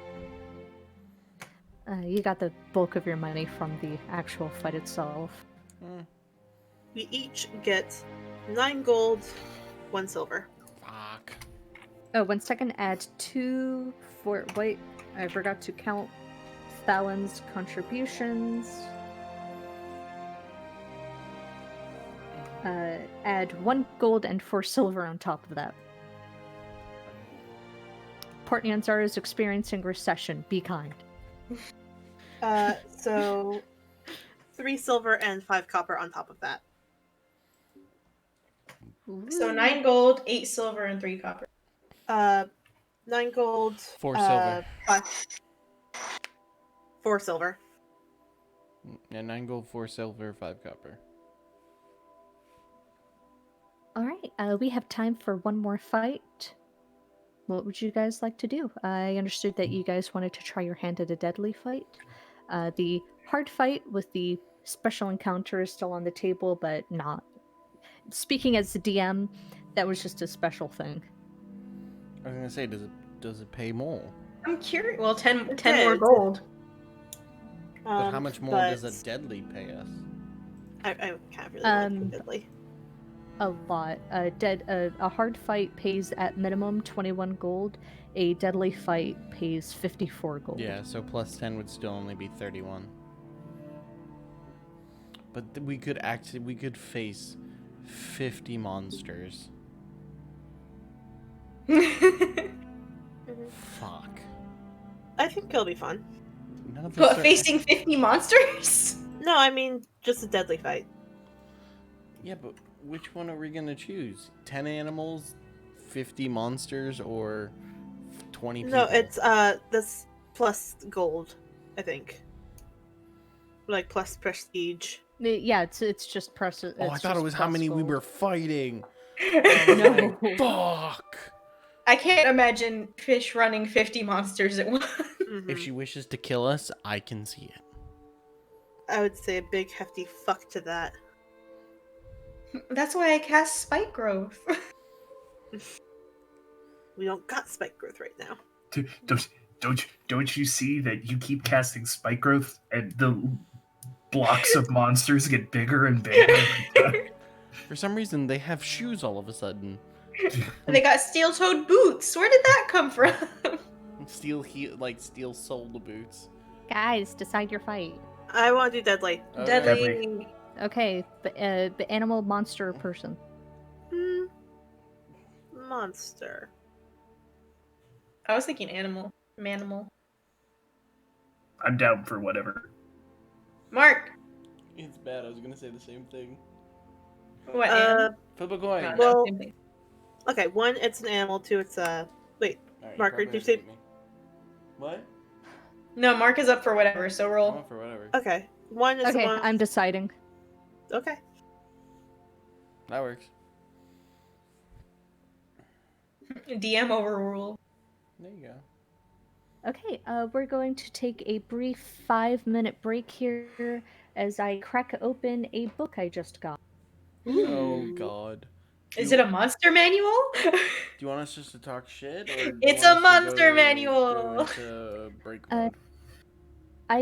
You can break mode. You can also just talk the breeze. You can also encounter any NPCs you see because it's just busy work right now. I won't mind taking a break. Break. Okay. Break. We'll be Break, back, break. guys. Promise. We'll be back. We out? Meow.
We're Are we back. on? Hi, guys.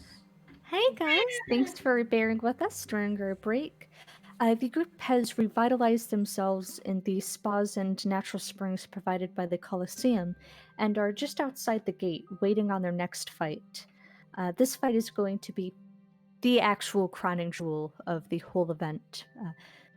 Almost everybody in the city who could afford seats and attendance will be there, along with the entire breadth of merchant princes and all of their families, save, of course, for Yopal and Azon, who are currently on a vacation of some kind.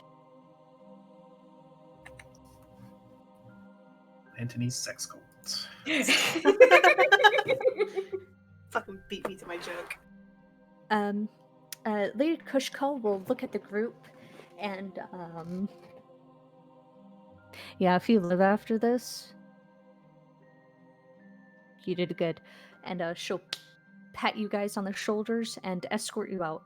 Instead of the gates immediately being lifted, they kind of wait, this time being manually lifted by a throng of guards. At the way other end of the Colosseum, you can hear nothing, just tense, abrupt silence where there used to be the calm chatter. You can hear ropes straining and a heavy quaking of the earth that rattles your teeth. They'll gently lift the gates, and No. at the other side of the Oh shit. Colosseum is a tall, monstrous beast that can only be described as a dinosaur. Rows and rows of serrated teeth that just kind of tower over you guys, and it's being restrained with like metal locks and just all sorts of things. And at its side are two well-behaved velociraptors just kind of hanging. Just vibing. They'll look at you and release the ropes, and I want you all guys to roll me initiative. Oh boy. Through the therapy velociraptors, like how cheetahs have like the dogs that like hang out with them. Except this cheetah is a very, very big, very angry. Hell yeah. He's a Grumby. He's a grumpy. We woke him up from his nap.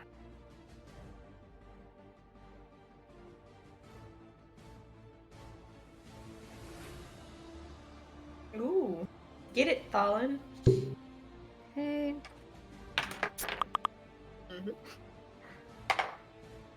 Tiger Rex. Yeah, that's his name. Baby. Would one call him the Tiger King? Damn it, Muty. You beat my joke. What do you think Rex means? Hey, that's true. God damn it. Fish was ahead of the curve. It's Joe Rexotic. Alright, I need two of you to roll me a d20 plus 2. Alright, I'll do one. I'll do the other. 14. 3. Oof. And we have an oof from the crowd.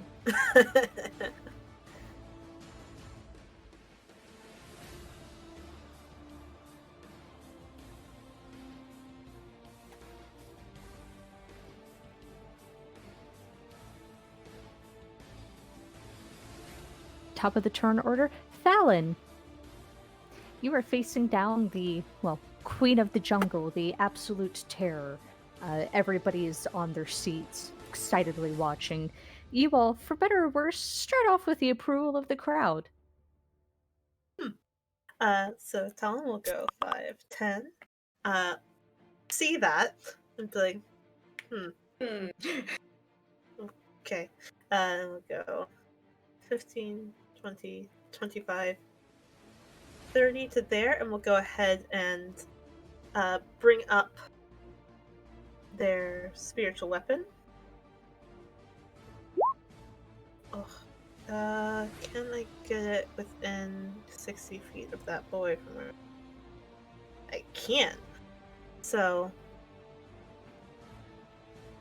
he'll go ahead and place out his spiritual weapon and we'll go ahead and slash at the big guy. Hopefully not call too much attention to himself while he does it. And that was his. And we'll go ahead and then we'll go ahead and take the dodge action. So that would be his turn. Cool. Lundal. Alright, Lindell's gonna come out drunk again and do his little, rousing up the crowd. And he'll step here and just have his hands up, but he's looking like he's almost gonna fall over. And he's taking the dodge as an action. Carl. And he looks really drunk again. One of the velociraptors is that your turn? Yep. Carl.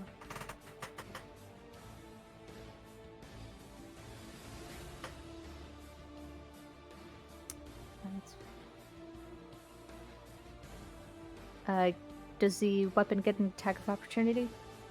No, it does not. One of the velociraptors is going to charge over at Lyndall, and just sort of hover there, staring him down. Shut up. Come on. Aaron, you're not in anybody's aura. Oh my god. He's going to runneth up and do a bat. And deal. Ooh. Oof. You will not hit, just narrowly missing the tiny velociraptor body. Okay. Do you attack twice? Yeah, he has 2 attacks per turn, so why not? So he swings it, it goes over its head, then he swings it back and whaps it in the side. I do appreciate amount of damage. Taking it clean up from the side. This velociraptor is clearly trained. It sort of like leans into the hit, almost dramatically turning on its side before springing up to the delight of the crowd. Oh, what a good... Oh. Is that your turn? Yes, I love this classically trained velociraptor. Stunt dinos! Kerr. You're muted, Jason. Looking pretty bougie there. I'm going to go ahead and go from where I'm starting right up to this velociraptor as well. And I will just go ahead and get my glaive spinning, and I will drop all 3 attacks on it. Cool. With the first one, you non-lethally? Mhm. Okay, with the first one, you knock it clear, and it'll catching it up the upside its jaw, and it'll stand still in the air, stretching its thin, small body out before collapsing on the side, its tongue lolling out for dramatic effect. You can hear some children giving laughter, and it'll comically twitch, open an eye, look out at them, and then, keep being dead.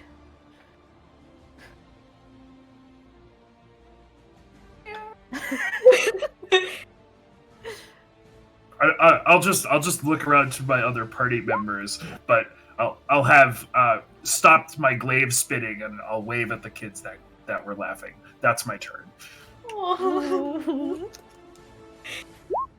They are the clowns. Somebody good with kids.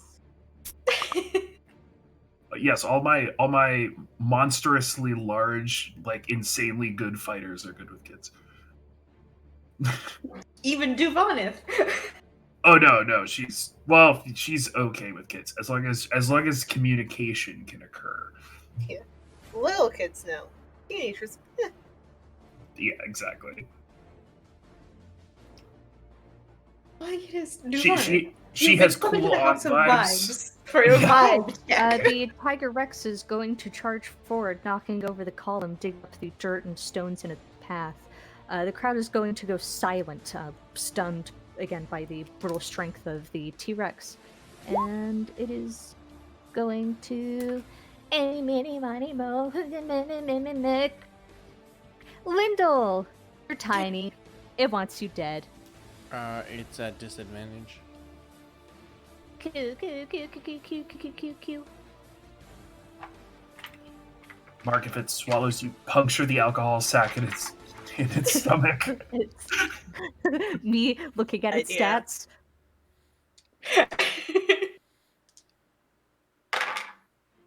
Just pour Drink. all the alcohol into its veins. He just punctures his own. Does a 19, 19, and 23 hit? Yep. Oh, Jesus. Okay.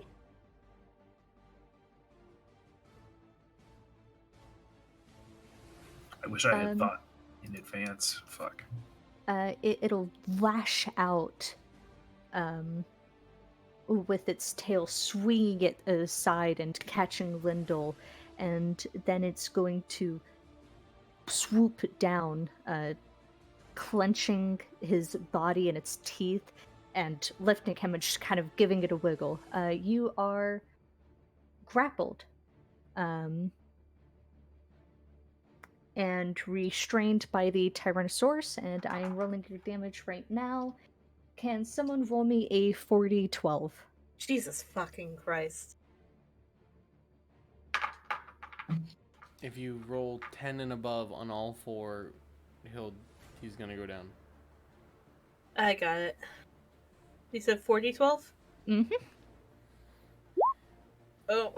Okay. Oh, hold it. Those are D20s. These are D20s. Jesus Christ. Those are D20s. Those I are was D20s. gonna say, Jesus Christ! That's not much better. Okay. Oh my god. Yes. That's actually much better. Right, 26. Now, oh, and add +7 to that, and then a 3d8. So that's a 33. And how Yes. much? A D8? 3D8. 3. Cool. Take another 14 points of damage on top of that. 14. He's done. All right, you are unconscious. In the mouth of the dinosaur. Yep. Well, my This is something I character's dead. neglected to... not dead yet. Something I forgot to put into the rules. You guys can call out for a tap out at any point. Acolytes and initiates are on the scene to respond to any unit. Also print right there. But that's just, wanted to bring that up before Lindell dies. Yeah. The other Velociraptor is going to quickly approach, coming up on the side of the T-Rex. Off screen, you can hear someone give a sharp, low whistle, and it's going to turn, nipping at the T-Rex's heels and just sort of disrupting it, giving the help action to anybody who next attacks the T-Rex. Okay. That Helen. changed- Okay, that changes things. How high up is Lindell? A T-Rex is a huge beast. It is 36 feet long, 20, 30, I'm gonna say 30 feet high. Okay. So... Okay. Can't reach. So... Remaining in place, they'll just shout, "Oh shit, that looks really bad!" And we'll cast, well, that in Elvish, so it sounds cooler. And we'll cast Healing Word at 3rd level but disregard those hit points because because Circle of Mortality, since he is being raised from 0 hit points, he gets max. So 4 times 3 is 12 plus 3, so 15 points of healing. Sorry, could not be more. And Okay. then action.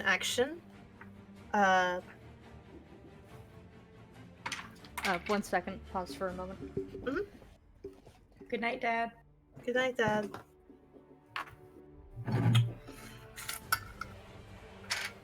Have you gotten orc piss yet? No, I have to be able to get it. I'm gonna have to drive all the way across town. Okay. So I'm actually planning on getting it next for next week's game because we're gonna be heading out that way anyways. Nice. It's actually not the kind of beer I normally drink, but I'll make an exception for a beer named Orc Piss. What kind is it? It's a stout. Okay. Oh shit! I just realized a really good combo. Are you gonna pass to the grave and then I'm gonna fucking? I was like, yeah, that's the next thing on my list. So are you telling me I should hold my Nova? It only affects the first one. Oh, okay. Then you should probably go to Aaron Mm-hmm. with a smite. So, and the next thing, for Talon's action, he is going to go ahead and sort of press his hands to his holy symbol, and there's like a sudden aura of like moonlight around him, and he will point to the T-Rex with like moonlight glowing in his eyes, and we'll use channel divinity, path to the grave.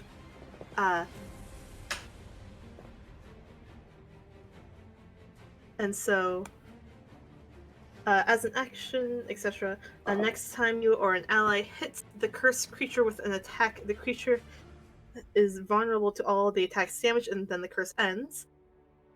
And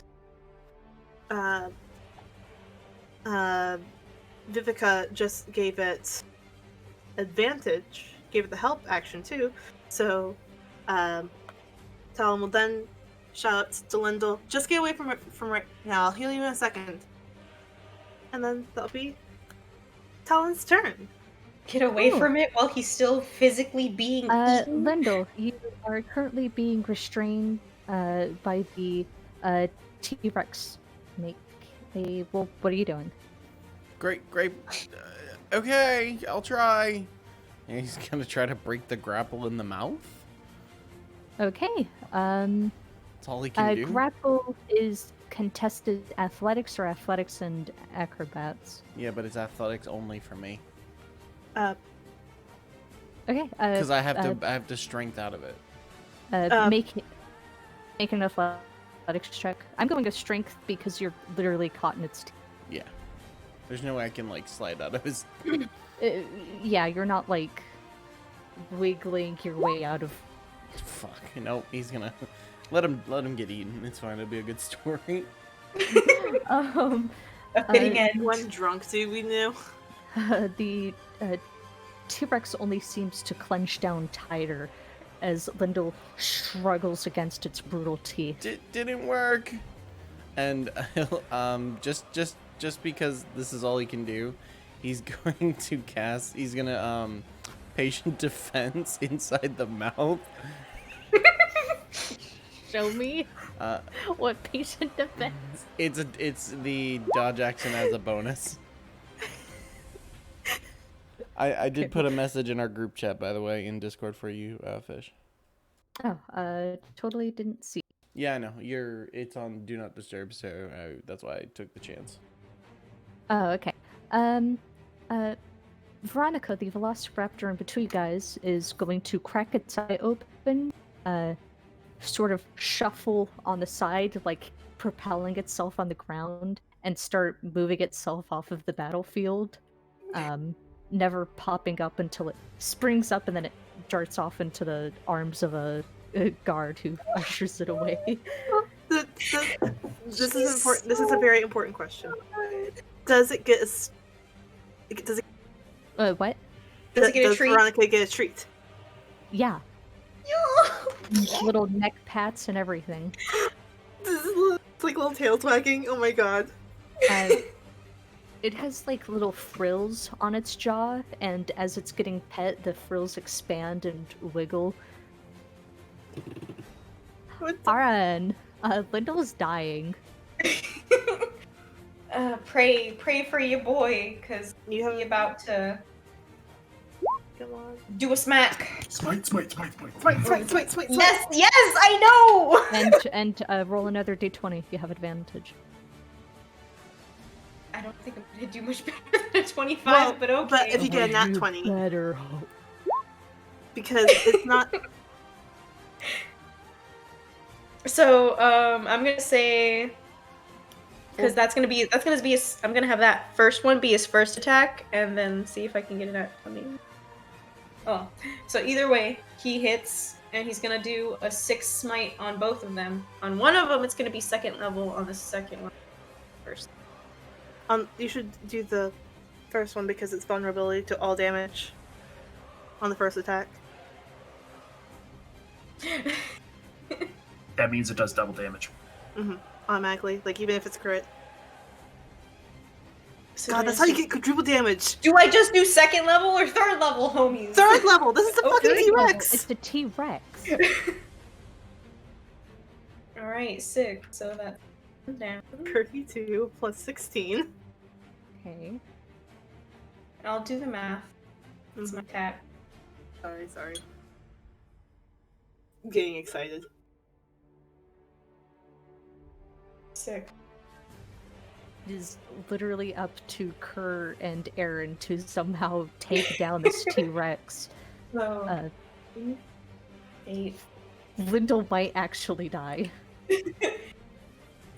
He'll actually be my first character death in 4 years of playing. Well, no, Lefty died. Yes, but that was against Orcus, But which this isn't is like- really even fair. But That's this like, is And like, like- he was only down for a round. Yeah, that's what I'm Yeah. saying. Like, this is gonna be a death. Like, no one's gonna pay for his drunk ass to come back. So Yeah. Well, also, he also, just So- can. 59 points of damage. okay. I'm not gonna ask you to describe it because I'm like, I it's really cool and it looks super cool and it's super sick. Ah, shit. Just if you have something, spit it out. Ensnaring strike. Should have done that. That's it. Oh, okay. The crowd is wild. Shago up on the balcony is motioning towards servants, and they're sort of preparing to get in the arena. Kerr.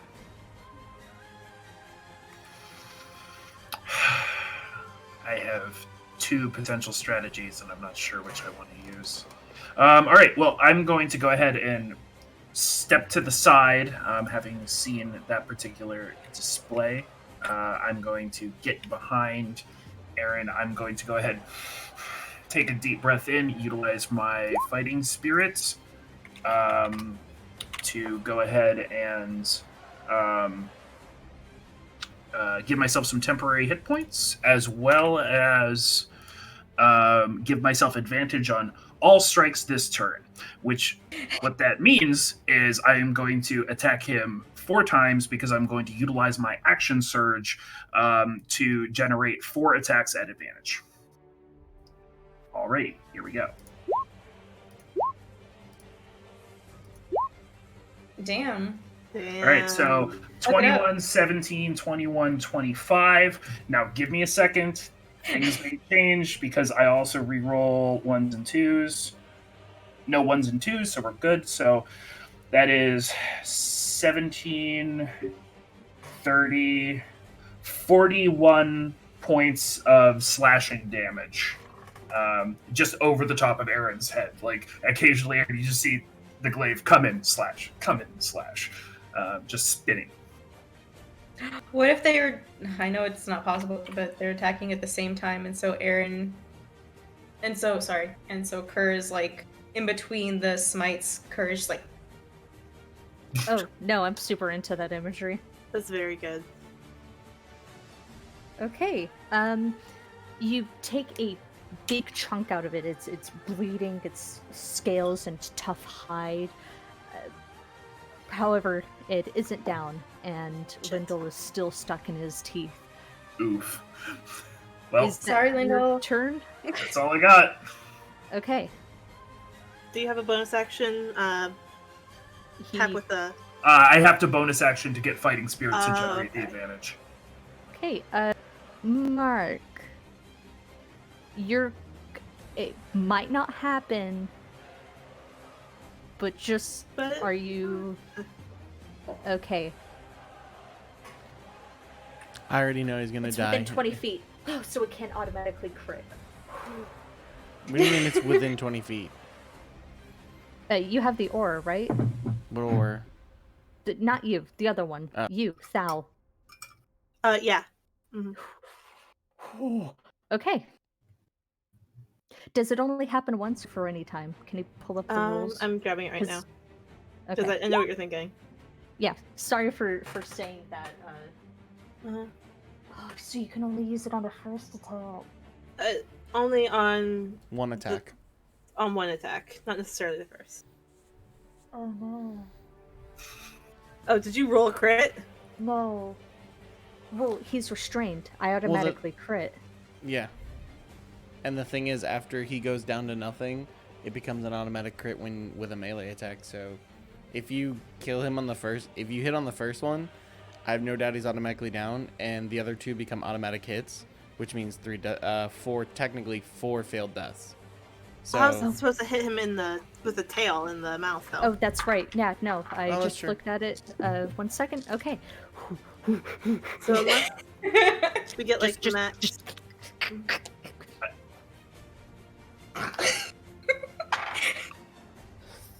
Okay. he does have disadvantage. Somehow I'm wiggling like a worm, a drunken worm with my patient Oh defense. right. Okay. What's your AC? 16. Okay. Fish is breathing heavy. Oh shit. I think you Okay. just barely survived, Mark. I think For one more turn. you just missed. We'll see. I Oh, don't she's think we'll going be to able to show it see to it. us. Oh shit! Oh, that one! That's a nat one, baby! Very nice. Oh wait, no, it doesn't. The restraint negates it, so it's just normal. It's a So I go with it's my- normal roll, yeah. Yeah, Oh, so so I first go with one. my first one. Ah, shoot. Okay, does a 23 hit? Yep. Damn it! Awesome. It's Um, fine. It negates the chance of it possibly being a nat 20 even more so. Hey, the T-Rex clenches down, and your, body snaps and breaks with it. But just as, the overwhelming effects of that happening, Thal, does anything cool happen as you completely negate the effects of a crit? Potentially saving Landal's life? Potentially. Potentially. So upon seeing the so the T-Rex does in fact bite down, and for a second it looks for a fact as if Lyndall is literally broken inside this. Cal just sort of like brings his fists together, and there's another like sharp like boom of light that sort of like whoops around Talon, like disappears, and then like clenches around like Lyndall's body, and like holds it there like an aura, sort of like holding his soul in place long enough to maybe be helpful. Oh no, you fucking don't! Get back, Stay fucker. there! You have at least 3 drunken disorderly charges you have to pay up on. Those are some low numbers. That's good. It's all below average.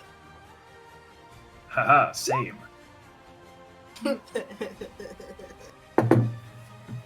Okay, you take 22 points of damage. He's down. Okay. But not dead. The T-Rex is he's on going death to save. whip its. The T-Rex is going to whip its tail around, hopefully catching Aaron in the side, knocking down another column that just slides out of the way of hurting anybody else. Aaron does a 29 hit.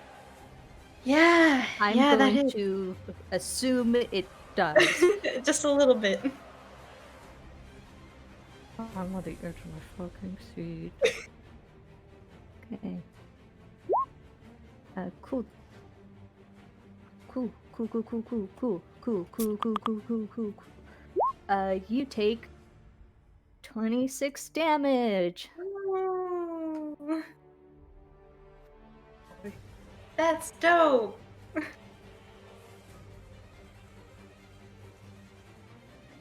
Cool. Vivica is another sharp whistle from the side, and Vivica is going to take a step back from the T-Rex and bounce back towards the podium. Thal, it is your turn. Cool. So, your boy Lindell is still 30 feet in the air. 35, yeah. 30 or 35? 35. Okay, this will be interesting. So what Thal's going to do is he's going to go 5, 10, 15, 20, 25. So he is right below Lindell. And then he's going to jump up, and as he does so, like his fists clench again. And as he do so, you can see like the light of the like the same moonlight from before, but this time it sort of like almost like pierces into him, and he like lets out like a grunt of pain as he casts Life's Transference. So I take 18 points of damage. 48. Oh man, but that's super fucking strong with the. Yeah. So 48. Yes. 4 times 8 is 32 points of healing to you, Lindell. Thank you. He'll take that. Thank you. Cool. And He's still then in the mouth of a dinosaur, so there's not much else he can really do. And then Look, we're doing our best out here. Just kill it. bonus action. That was really cool. Bonus action. There is nothing he can do at the moment. Oh no! Yes, there is. He is going to go ahead and swing his spiritual weapon.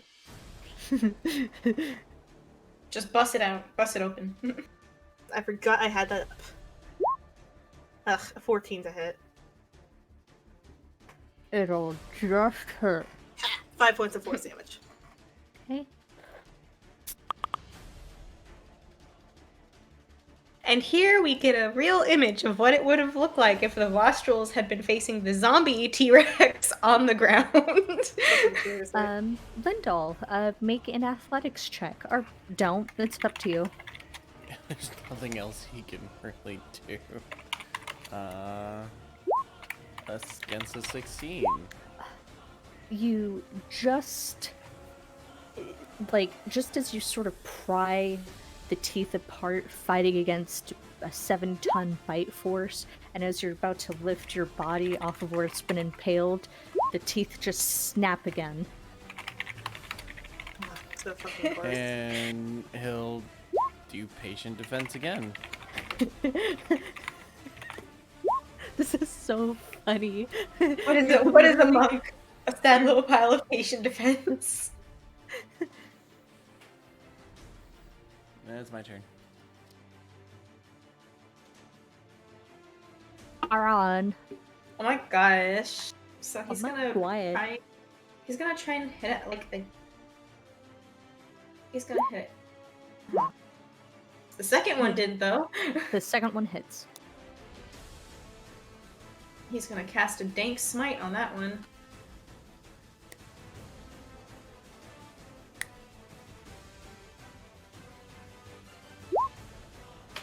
Nice. How do you want to do this? Yay! So Aaron swings back his warhammer, and the first time it goes wide, he barely manages to even hit the underbelly. But the second time he swings his warhammer up, and it starts like glowing with divine energy, just because he believes in himself that hard. That's what a paladin does, and he brings it up and he smacks it right underneath the rib cage. The warhammer pierces and crushes through the skin, parting the tough, scaly hide. Viscera sort of plops down like a really bad meteor shower, and you can again hear that distinct popping and rippling, and it'll stumble, the whole Colosseum shaking, people grabbing onto each other, and it'll collapse off to the wayside, the columns lifting almost comically. Thelen, you were soaked, and collapsed on its side, its mouth just gaping enough for Lyndall to kind of Roll out. Before you guys can even get to Lyndall's side, there's a response team right there, tending to Lyndall, and if... Oh, you don't have to do Spare the Dying.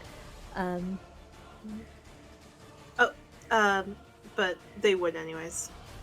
On the dino or on Yeah, on the or dino. on Lyndall? They gave you a thankful nod, clearly busy with addressing Lyndall, who's Yeah, 'cause- literally being held together by magic. Yeah, and like Talon is just sort of like bleeding, and like you can see like the in him are like runes almost, and like he's just sort of like holding his arms like out. You guys are ushered off by a few other guards. You guys unfortunately don't hear Shago's closing remarks, but it's definitely some invigorating speech about the triumph over dinosaurs and how we have to work with Upteo's children to achieve peace, and it's a whole business. Instead of the general common areas, you guys are led off to the side, a bit more quiet room, blocked off with its own private spa and other things. You guys are rewarded With a whole lot, I hope. Oh, jeez, I sure as heck hope so.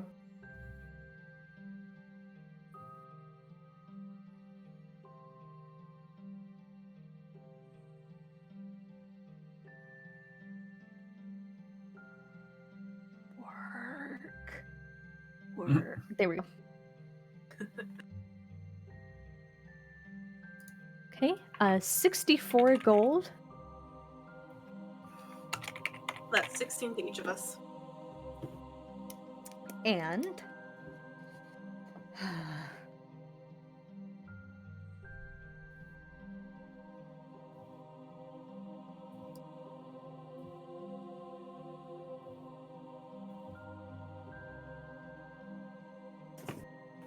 This is really fun. okay, 52 gold. Mm-hmm. And there's more.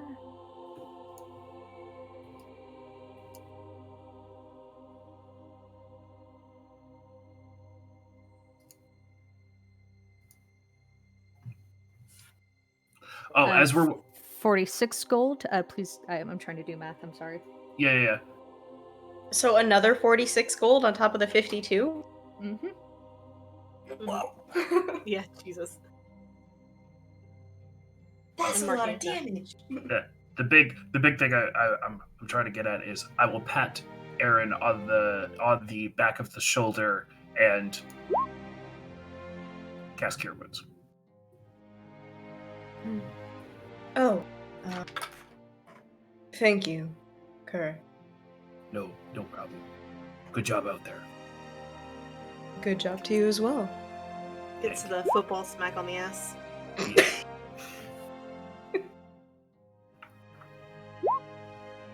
And Uh. 46 gold on top of that. So 98 plus 46, 152. No, Uh, 132. So 16 plus Nope. 13. Split the middle, 142. Plus 11. Someone just tell me what plus I get. 11. I'm working out right now, hun. No, I know. I just heard the big number. We each get 52 gold each. So the total in the end, we all have 61 gold, 4 silver, 5 copper. Well, we each have different starting. Oh, you mean like from the beginning? Okay, I see what you mean. From the Colosseum. Yeah, okay.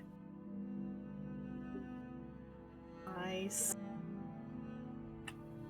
You guys are served with a platter of food and given obvious star treatment. Your individual sponsors will arrive filtering in.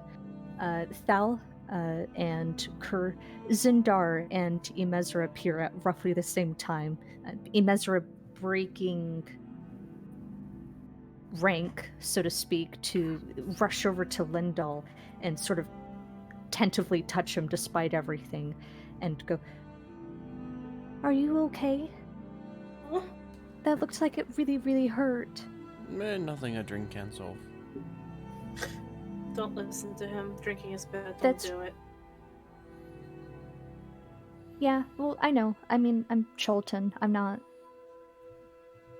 I'm not that desperate. Okay. Just as long as you stay okay. It's really would have sucked. And she'll straighten up suddenly, give a nod to everybody, and sort of march off to stand at the door. Zindar will go, "Nice. I've made a lot of money off of this. Good job." Against us and Dar.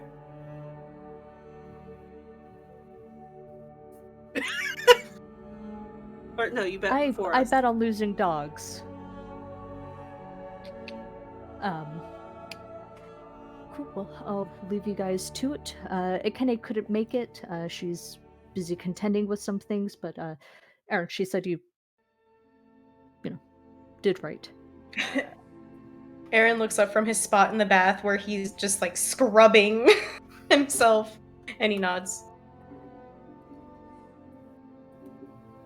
You guys will, along with your other awards, be given a dinner of invitation to a merchant prince of your choosing. Not that that's exactly plot relevant, because none of them are secretly flame cultists killing and sacrificing people to a elemental primordial god. It's just a polite, nice dinner. That's definitely just all it is. Like more. There's no way it could be We anything else. go to Akane of Falls, and it turns out it's a swingers club. God. That's plausible, and that's the worst part about it. Which merchant prince do you guys choose? Shadow! Do we each get one individually or just? No, it's all of you as a group. Okay. So Then Shago. why not? Please, Please, Shago. please the stream and please ourselves. True. We'll be dragged along by Aw, Talon. Don't show up. Nope. Talon finds him and drags him along. Disengage. Aaron picks him up like a football. Disengage every time and runs away. Aw, He doesn't want to go. If he He's doesn't- not going to be made to go. Okay. that's fair. Just to give a brief summary, and then we'll end today's session. You guys aren't exactly treated to a traditional dinner by Shago. Instead, he takes you, Lady Edgeville, and her gaggle of children out to a little play being put on by some of the local Chultans. You get sectioned off to a private balcony area. You're fed, Chultan foods, a lot of maize and corn and stuff like that. A lot of nice delicacies. Liver of an animal that you don't want to know what it is. And just a variety of other things. So it's a really relaxing, nice evening. Both of the hosts make polite conversation.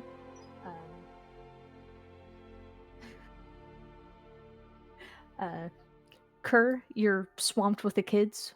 Kids just hunt down people who like them, and you're just one of them is always in your lap the entire play. As kids come and visit Kerr, he'll druid craft them like little flowers and things like that. Delighted. They end the day with flower crowns, and the hosts are just endlessly pleased. All of you can get one question if you want to ask them anything. Like current events, are things that might be happening. But our other characters won't know this. That's So, yeah. This is what I think this Prince is Shago. for us. what's his face calls. Prince Shago, what is the? My cousin and I are having trouble with housing. Is there anything that's currently being done as far as that goes?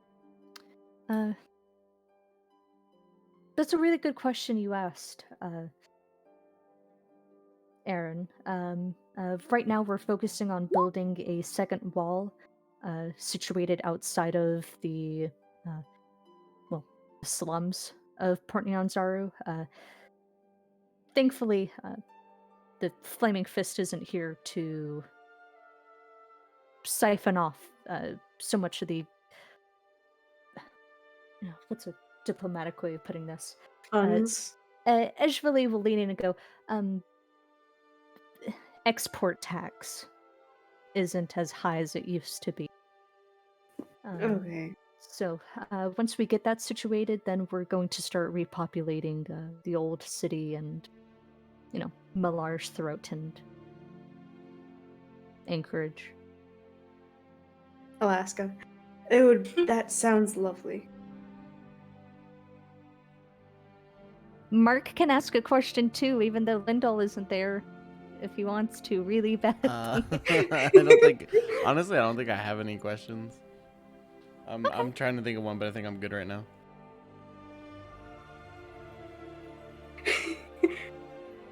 What question would Jet ask Shago? We ain't going there. We ain't going in that conversation.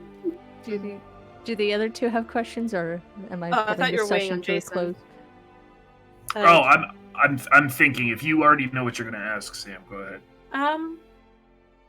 Talon would ask if I heard that Xanthi retired. How are you enjoying your new job? We'll give a laugh. Pretty good so far. I have a better knack for it than I thought at first. I'm just... Well, be honest, I'm just kind of doing this until I find someone who's just as suitable to take over. But, Port Nyanzaru needs me, and I have to respond to that. It's pretty good though.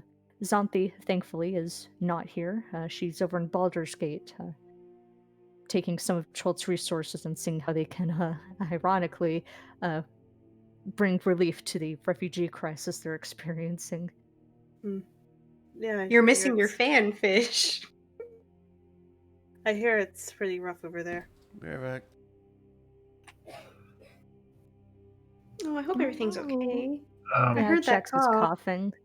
Mm-hmm. I think that was my wife, actually. I'm serious. Was it Hannah or a child? Hannah.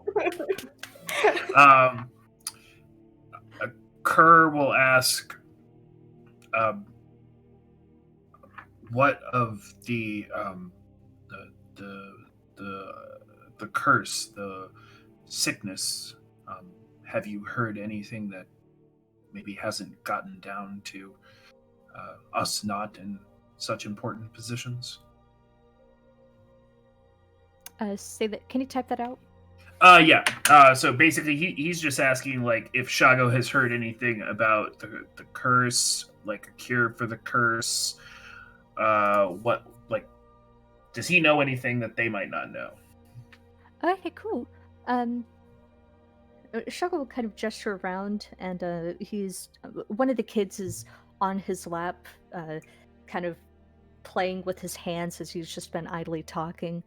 And when you ask that, he'll kind of usher the child off and turn, facing all of you more effectively.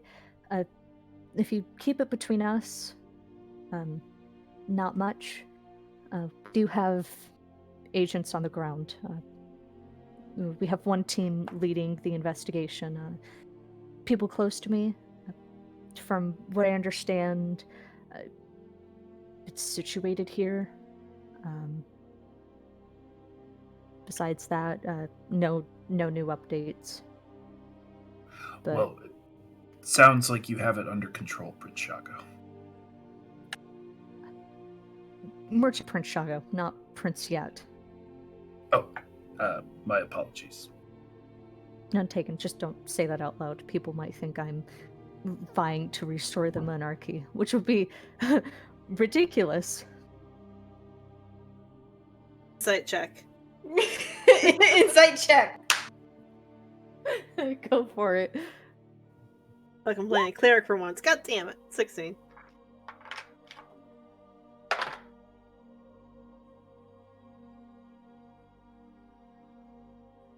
What's 13 plus 5? 18. Yeah, more than 60. It's a little hard to tell if he's joking or not. There's that kind of deadly serious expression, but there's like laugh lines. Do.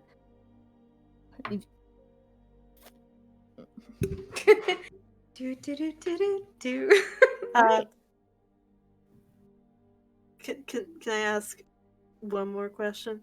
Nope.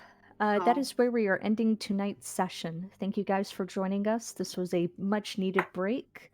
And I hope to see you all guys next session where we will join the Vostrals as they take on King Plugak the Conqueror and things happen. A lot of text RP and information gathering is going to happen over the week in our text RP channels on our Discord server, which someone is going to link helpfully. So if you haven't joined with us there yet, please do. Feel free. We love talking. We We talk absolutely a lot. love talking to people. We're a bunch of dork ass nerds, so don't And if feel you have intimidated. Animal Crossing New Horizons, join us. Yes, we are very active on that. So thank you for today's session. Thank you for joining, and thank you, as always, for being a lovely audience. This is your host, your friend, and also your best friend, Fish, signing off for today. Stay sexy, you funky cats. Cool cats and kittens. Oh, you cool cats. And kittens. Mark, end the session before I get weirder. Tempted not to. No, come on. Let's die. Let's die. Bye.